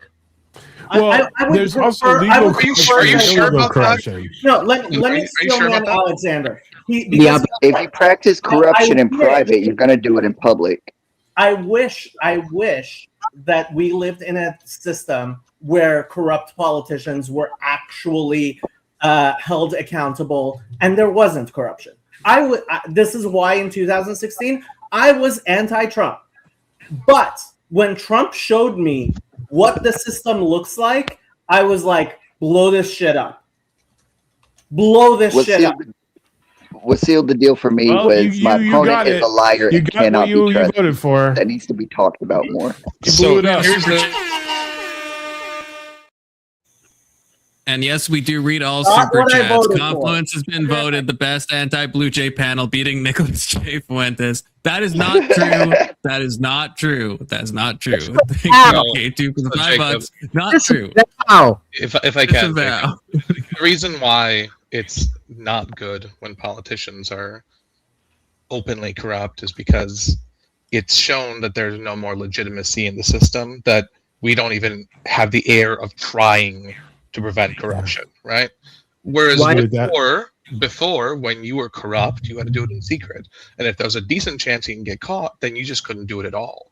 But now you don't have to worry about anything. You can just do it openly, and people will laud you because you're not hiding it. It's like when you catch your spouse cheating, and she's like, "Well, okay, I won't do it in secret anymore. I'll just do it in front of you." And you're like, "Oh, like, great." What do you have in mind, Alex? What do you think is like out in the open that you think is like the worst corruption? I guess because I don't buy the Qatari jet that like isn't owned by Trump and stuff as like as a what sign about of him corruption. influencing the media, like, telling people that they'll take their licenses away if they don't? I think if you do an FCC violation, you fuck around and you find out. That's what I think. Equal Times Act. Okay, the FCC exists for a reason. You have a right to the free airwaves. What was this for? The Jimmy Carr or whatever his name is. That thing. That wasn't even real. That was Brendan Carr. Sorry, the FCC chair. You want that was no, I know, but that wasn't actually a real thing. It wasn't like something to actually be considered. Can I make a point? I was just watching something about the founding of America. Massachusetts Bay Colony, the Puritans, right? And that's like one strain of American culture. And I think now we have like the Jewish strain of American culture, and those are two very different cultures that are like dominant. And there was conflict between the two of them, and in some ways, Trump embodies like the WASP versus Jewish, right within his family. My family too is like WASP, and then they married into like rich Jewish. And I would say like leaving aside like the anti-Semitism, easy stuff. Like there's something about Puritan culture, like this idea: I'm going to do everything to serve others, and I'm not going to become rich and famous. I'm going to live a life of poverty. Like it's ridiculous. This actually does not conform to human nature. People who want to strive in that world need and deserve the benefits of that. You know what I mean? Like this idea, like I'm here just to serve others, and they can. Like I disagree with Puritanism. I don't think it's a healthy kind of standard to set for people. Reward-seeking behavior. Yeah, like for example, if we look at the family, right, and you find this in Christian idea, the idea of the sacrificial father can be way overdone. The father deserves support and respect from children and his spouse, and they will then receive rewards, but he's not there to please them and to, in a sense, like serve them. Like we will say that like sort of, but not really. It talks about what I'm saying is our leaders our leaders deserve power and money because their jobs are really hard. The idea like if you say like what I'm saying is we have an ideal. Hold up. Under Barack Obama, children of illegal immigrants gain citizenship, not birthright. My sister got it. Where's DACA now? Illegal. I actually am a big fan of DACA. I think Obama was born in Hawaii. He was an American citizen. I think he meant to say Kenya. No, he was born in Hawaii. Alex actually makes a very good point about the corruption. About the corruption we have. And I highly recommend, there's a book that was written, When Crime Pays, by Milan Vaishnav, about Indian democracy. And what happened in India was they discovered a lot of the members of their parliament, I forget the name, Lok Sabha, I think it is, but whatever. A lot of them were convicted of major crimes like murder and really bad stuff, right? So the Indian Election Commission had the brilliant idea that they're going to put on the ballots whether or not somebody was convicted of a crime like murder. And guess what happened? People voted more for the murderers than before. Yeah. And this book explains why.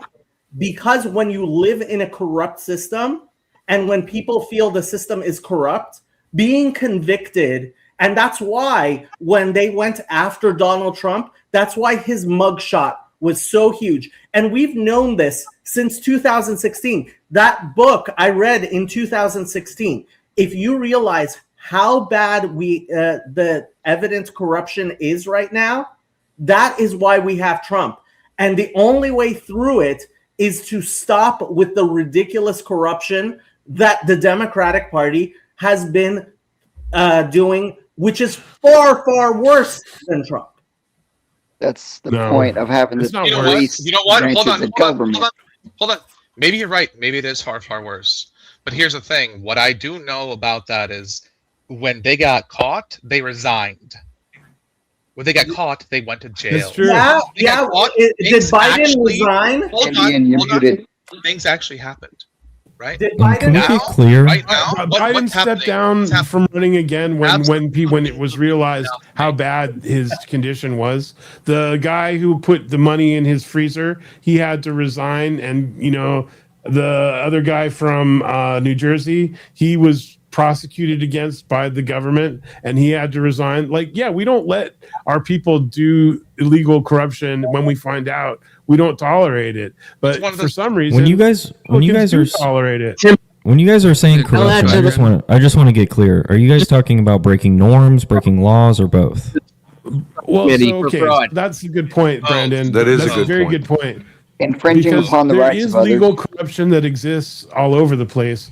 For example, the fact that you can trade as stocks as a member of Congress, and you have knowledge about things that it helps stocks. Democrats and Republicans have been benefiting for this for a long time, and you see weird things like AOC agreeing with what's his fuck from Florida, the guy. Anyway, you know who I'm talking about. Ron DeSantis? Yeah, Bob is it Gates? Matt Gaetz? Yeah, anyway. Yeah, Matt Gaetz. They agreed about not letting people trade on stocks when you're a member of Congress, and that's one of the things that's legal corruption. The book deals after you're president, the talking engagements after you're president, legal corruption, but legal. So, but then illegal corruption exists too. And Well, right there. we need to Oh, prosecute. can we take it one we at need a to time? prosecute illegal corruption. Well, I just want to make sure we're all on the same page because you're talking about legal corruption. Now, when you say legal corruption, are you saying they're breaking a norm, or are you just saying it's wrong? I'm saying they're breaking a norm and it's wrong. I you're don't saying both. even Okay. think it's a norm. Yeah, That's but not the the law. What is the norm? What is the That's norm? problem. Right, that's norm the doesn't logical match. next question. The norm does not match the population's morality, and that's why people are mad. Yeah, The norm is irrelevant irrelevant to morality. Morality is set in the Constitution, and no consensus can overturn constitutional law. There's amendments that can be made to it and such. We made compromises when forming the Constitution, but we've ratified those compromises out because they, we have the math for it there. All men are created equal, so we can't overturn that. But I don't think the three-fifths Constitution compromise says that. doesn't work. Jacob loves this guy. I can Three-fifths tell. compromise doesn't work with that, Like, right? And so disagree we with have me, these but rights don't say that even stupid though a bunch of people were saying You're three-fifths talking and about the slaves Declaration. and all of that, the Constitution says that doesn't matter. It doesn't matter how many people agree to make you a slave. It's your right to be free.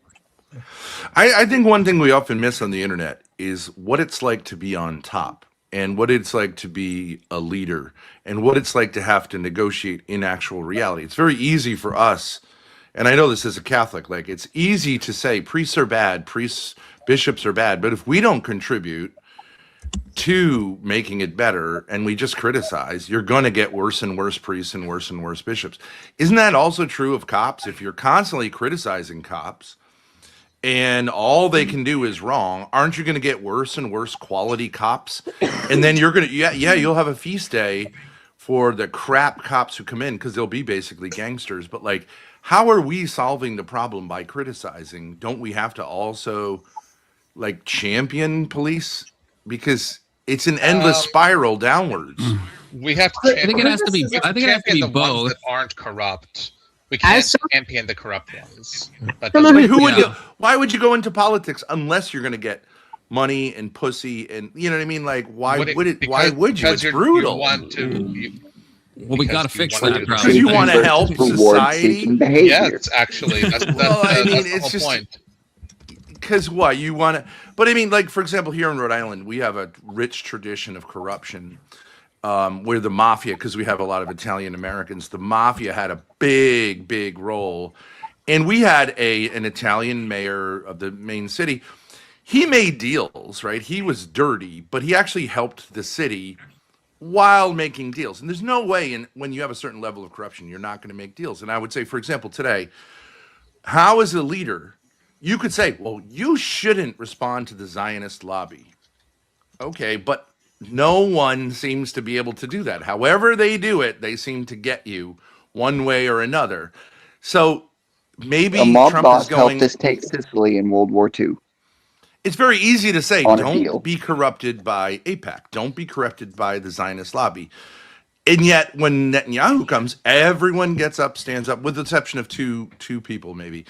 So, like, isn't that a factor? Shouldn't we, like, kind of say, like, well, it obviously is more difficult than we might think it would be to say no to a certain, pressure. You're not wrong. This is the reality of it. But the fact is that if we allow the reality to become the norm, to become just an acceptable thing that people can do whenever they fucking want to, then they're going to push beyond even that, because now that it's okay, we got to push the boundary somewhere else, right? Are you guys familiar with this? You paused for a second. Another super chat trashing the Dems, which I always enjoy. My mom committed food stamp fraud when I was 6 to when I was 18. All she did was show source of income and say she was a single mom. Imagine the Dems. Yeah, get rid of those food stamps. Let them all die. I'm just kidding. But you probably should, curtail some of the fraud. Food stamp fraud. Yeah, I mean, we know that food stamp fraud is going to happen. So let's just not worry about it. Okay, let's just let it be.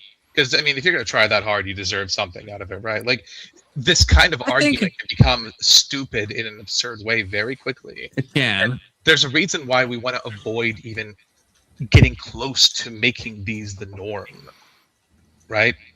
That's why if you get caught, I think you're making very if you're really good at hiding, great. If you get caught, you're fucked. That's how it should be. You're making very good points. The problem is it has become so evident that certain people get away with whatever type of thing they want, that Trump voters, including me, have been like, burn the system down. Right. Money is a huge source of the problem. It allows people to disassociate from the consequences of their acts.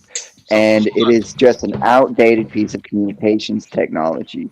We don't need money anymore. We can literally directly measure needs and supplies and distribute. I'm lost. Can somebody bridge the gap here? I thought we were talking about the corruption being out in the open. So, Jacob, you say burn the system down, and our mutual friend E. Michael Jones says this is what's called the Jewish revolutionary spirit. And what the problem is when you burn the system down, you largely replace it with a similar system. Yeah, and I do think that strategy is understandable, but it's... I just want to take out the middleman. How are you going to not replicate it? Like, so you started, right? The Tsarist regime is replaced by the Soviet regime, largely because of Jewish intellectuals saying, let's burn it down. And then you end up with the far worse regime with the gulags and everything else. Whatever you want to say about Tsar Nicholas, he was a reformer, and like there was a lot of corruption, but what he was replaced by was the most horrific regime in the history of mankind, I think. Was it the Jews that revolted in the United States too? Based, man, based. In the American Revolution? How do you not know this? Yeah. Man, I'm really not comfortable with you guys throwing the Jews around all the time. Joking. Like if it's going to be like this, I'm going to jump because Ben, I don't want to be involved with that. Is quite cool it on the anti-Semitism, guys. On this stuff, yeah. Well, it's the internet. It's reality. It's actually not reality. It's a joke. Some people think it's funny. I would. Wait, It is funny. PDX, whether you like it or not, a lot of people in America and growing are sort of having these point of views. So it'd be better if you faced it up. The Jews is not a person. Jews are not a monolith. 80% of the Jews in Congress are Democrats. You know, and the whole system was established by the Catholic Church anyways, by accepting them from usury laws, right? But wait, they set the Jews up as an economic force against the monarchy. If you say there's no connection between Jewish intellectuals in the Bolshevik Revolution, which admittedly Jews were then drummed out of the movement, right? But I don't know enough about that piece of history. Well, there is. I just don't like all the targeting that I've been hearing. And also, Jews are not a monolith. That's the other thing. But there are strains that we can identify. That I think the jokes are good, but some people maybe take them seriously. I am very pro-Jewish. Okay, I'm a Ben Shapiro fan. This is a well-known fact. Okay, really? I'm not. Absolutely. I mean, less so in the recent bit, but I used to watch Ben Shapiro every day. That's I do want to point out that what Grace said to you was not that, there's any legitimacy to what's being said. she was specifically saying a lot of people are talking like this, and I'm, that's between you and what you're comfortable with. But a lot of people are talking like this, and so to just leave, then that creates an echo chamber where people who are, gonna talk like that. And whereas if you're here, then you can combat the idea when you say, "Oh, what do you mean the Jews? How did the Jews do this? How did?" I whether you want to follow that or not, but Grace, correct me if I'm wrong. That's what Grace was saying. Yeah, please grace us with your presence. You're reminding us we're all human. Blue Jay fraud in New Jersey. There you go, K2. I read your anti-Semitic chat. Box says. Yeah. So. Box says money out of politics is what we all agree about, left, right, or center. I think I agree with that. That's what I'll hopefully agree on. One thing let to note the about politicians be communists. Money out of politics? Wait, I want to pick up on what my dad said. What does that even mean? Why would anybody get into it then? Yeah. It's a ridiculous politics idea. involves money and you want a power, bunch? You think like they should all be altruistic? Like what? No, world Grace, you should become a Franciscan monk if you don't want. Because you're good at managing stuff. I don't want to speak on his behalf. I think he probably means like the lobbying, right? Like the super PACs, all this stuff. Not that like politicians. I think it's a hard job. They deserve a good salary. But all of the incessant lobbying that happens, the billions of dollars that are like raised in these shady PACs. Can we agree that the president of the United States should be paid $1 billion a year? Do you want a politician? I think the salary of the See, that's an interesting point. should be $1 billion.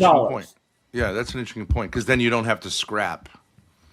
Yeah, that is an interesting point. See, that I think is a little bit like of a different. It's not this. I'm just saying whether you say it's Jewish or not. It's not a puritanic. I think the puritanical approach that we take as like kind of the air we breathe is kind of contrary to common sense. For example, confidence. If you say wealthy and powerful people are always going to have an inordinate impact on society, like that's true.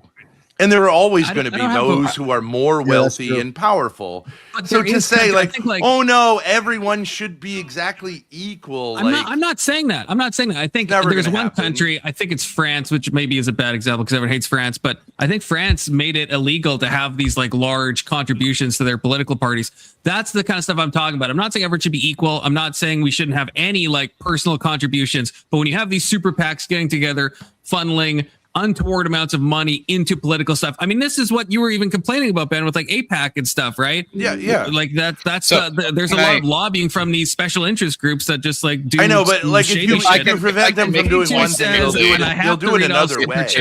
If I can make a point. Well, hold on, Alex. Hold on. K2 says the Blue Jay hate is real because they're trying to control First Amendment speech now. I don't agree with that.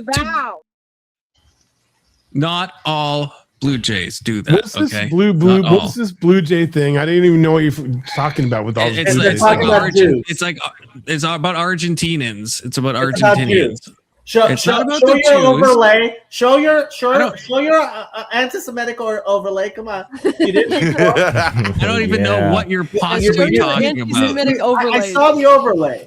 First of all, that's not anti-Semitic. I love the Jews, and I'm not. He actually does. He is a simp for Jews, unlike any other. Yes. Show the Blue Jay. Why aren't you show the overlay? Show the Blue Jay. Show the. This is not anti-Semitic. This is. How is that anti-Semitic? Is that even a Blue Jay? It is a Blue Jay. It's a Blue Jay. He's got his little hat on. I don't think that's a Blue Jay. And pay it. It's a blue something. If I can say like two things really quick. That is a pretty anti-Semitic overlay.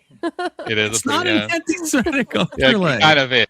Blue Jay is I don't know just what a it is. Jew on YouTube. Blue Jays are my state bird. It's a pro-Semitic overlay. If that's anti-Semitic, it's a pro-Semitic. I'm a Zionist. I'm more Zionist than Jacob is, so I don't know why I get shit for this. So I'm right. I'm more of a Zionist than you are. That doesn't mean that going into stereotypes of the yarmulke and the curls is not anti-Semitic. Like I personally don't. Don't tone police me like that. It's funny. It's funny. Saying that. Funny. I love Holocaust jokes. I tell them all the time. It's definitely Semitic. You could make the point that it's not. It's definitely Semitic, and that's at least half anti-Semitic. I guess it's like, yeah, like I guess you could say if all you mean is it's an anti-Semitic joke in the fact that it's a joke, in the same way you can make a racist joke, you're not being sincere with your racism. Yeah, it's an ambivalent meme. It's an ambivalent meme. See, this is the Blue Jays aren't associated with like Jewish anything. A lot of people don't realize that most of the people making these jokes don't actually mean it. And so like you get the Fuentes like he ended up yelling at his audience, "You idiots, you think I was serious?" And it's like, yeah, there's some of you people who think everyone thinks but Fuentes, if you listen to what do you guys think about the United States involvement with Israel? Like that's not the same thing. I think it's pretty clear when I'm being sincere or joking about the cookies. He doesn't want me put in an oven. He doesn't want me killed. But he's not. But Fuentes is not joking when he talks about the number of ovens and the impossibility of baking so many cookies. He is being sincere. He doesn't think the number is 6 million. He thinks it's far less. That's not a joke. That's a sincere beliefs wrapped in a joke. Yeah, but it's stupidity. I mean, it is, but I'm just saying that's more. It's a perpetuation of this myth that Blue Jays basically run and everything, control everything, and also lie to everyone about all things.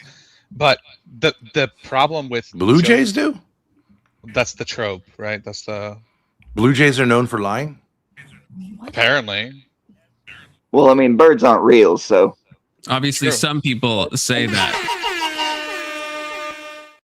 Yes, birds don't actually Fox bringing us off the Blue Jay talk. Thankfully, Congress writes its own checks and it has better health care than you. Back to the government talk. We're talking about Jacob was right, like in terms of like the president could make more money. I don't know about the $1 billion figure. Maybe something commensurate with what CEOs make, like 10 or 20 million. You know, or they actually the White House gives the president a bill for the groceries that his family uses. That's when I found that out. I was like, this is the dumbest shit ever. Like you what don't do you even think about terms? free groceries? No, so listen. The problem isn't that we can like pay to give politicians something more to incentivize them to vote our way. The problem is when people can pay to make sure that a politician is elected, or that certain politicians are never even given an option to be elected. Right. Yeah, that's the lobbying problem and the problem with the donations. That's what the guy is talking about when he says money in politics. He's 100%. Yeah, but you can't fix that, and B, yes, you can. It's but wait a second. It's actually true that you can buy elections. Many people have tried, including Hillary Clinton. She had a lot more money. Kamala spent a lot more money than Kamala spent the most out of any president ever, right? Or potential president. And they still I agree with Jacob. When you say people go a long way in getting elected, you can't buy the election, but obviously it's influential, right? Like I think we can't deny that. I don't know. Propaganda is only useful up to a certain extent, and then it becomes counterproductive. If you look at the Soviet Union, they had complete control of their media, and at a certain point, no one bought it. And I think that's somewhat going on today when we look at Hasbara. No one's buying the Zionist Hasbara. Even Zionists kind of more or less openly I disagree that you're trying to take away my job. Okay, I don't like that. Like you can pour money into something like that, but at a certain point, you don't convince people. And I would say, but you're agreeing with me though. You're agreeing. I'm saying you can't go all the way with money, but money will get you a lot. And yes, I agree. There's a cap at a certain point. It's not going to help. You're saying the same thing. Counterproductive. At a certain point, but there obviously is a point that like for example, like, and I'm not trying to pick on the Jewish thing, but if you say, okay, if you say about the Jews that they control, let's say Kanye, if they control the music industry, and then the next day he loses all of his contracts, okay, they're making the point. I think it's more complicated because it was Adidas and stuff.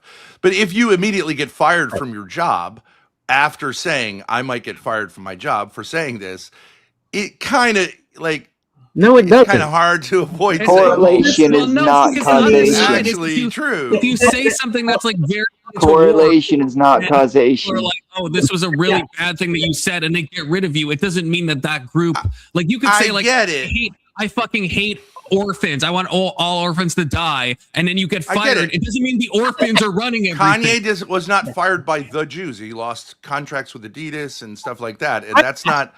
I don't the Jews by any stretch of the imagination. He was a brand risk. Just to be clear on this, like we're not.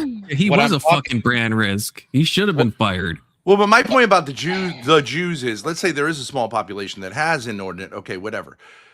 The larger population has the ability to supposedly discern whether that's a message they want to go with or reject. So if you say the Russian Revolution is the fault of the Jews, well, that's obviously a tiny population of only some Jewish intellectuals can't determine the fate of an enormous country. So the people have to say, like, okay, well, we went along with this utopian vision that was extremely destructive. So I don't know that it's fair to blame the Jews, but there is some connection between like a certain strain, I think you call it tikkun olam, within Jewish thought that is kind of utopian. And you see it in Zionism as well, kind of utopian. Look, I'll allow you to blame like George Soros. Okay, that's our agreement. That has. You don't talk about like other billionaires and go, oh, the Christians. Hold on. There are things people really care about and are really easy to solve. We just haven't because Congress sucks. Vote Gooder or something. Yeah, that's the thing. That's what people ask about. Like, if you do see anomalies with the Jewish population you don't see in other populations. Like, I think it's like 40% of billionaires are Jewish. Okay, whereas 2%. I don't think that's 2%. True. Well, there are similar types of like Ivy League schools. Like they're about 20%. The Catholic Church. So it's 10 times Church, as much. Which I would. Jewish people are very successful. Can you guys give me one moment on this topic? The Catholic Church exempted the Jews from usury. This set them up as an economic power that the church could direct against the monarchy. But ultimately, the Jews wind up only controlling exchange rates between currencies of nations. No, the Catholic Church really has no weird to blame them for owning currency as if they own everything. Jews themselves come up with this idea of what it means usury to your neighbor. Perfect time for a super chat. But the Catholic Church told Christians they couldn't charge interest on other Christians. They exempted the Jews from usury. I'm reading a super chat. Holy shit. Look up what Muslim countries invaded Israel when they tried to declare independence. 5 countries, by the way. Israel started it all. God came to Israel. It's not one thing. It's not, I feel like I don't disagree with what I think anyone is really saying, but there is a perseveration. And I guess, Ben, would you not acknowledge this, that there is a perseverance on the specific race? Perseverance?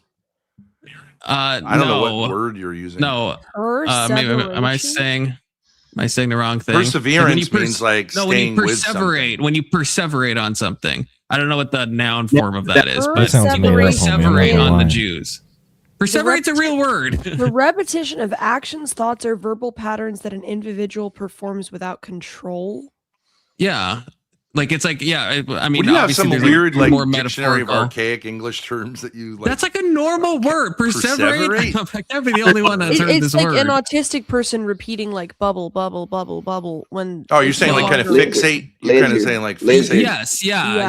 There's a hyperfixation on, like, there's a lot of things you could blame in society, but a lot of people will go to one specific group because it's an inside. I mean, for a lot of reasons, it's an inside group. Yeah, it's a scapegoat, and it's not the enemy without. It's the enemy within. So it's easy to blame everything. And I'm not saying there's not problems in these groups and problems in certain cultures, but because Christians worship a Jewish man, it's a problem. Perseveration. They should stop. He's been vocab maxing, obviously. They really should. Vocab maxing.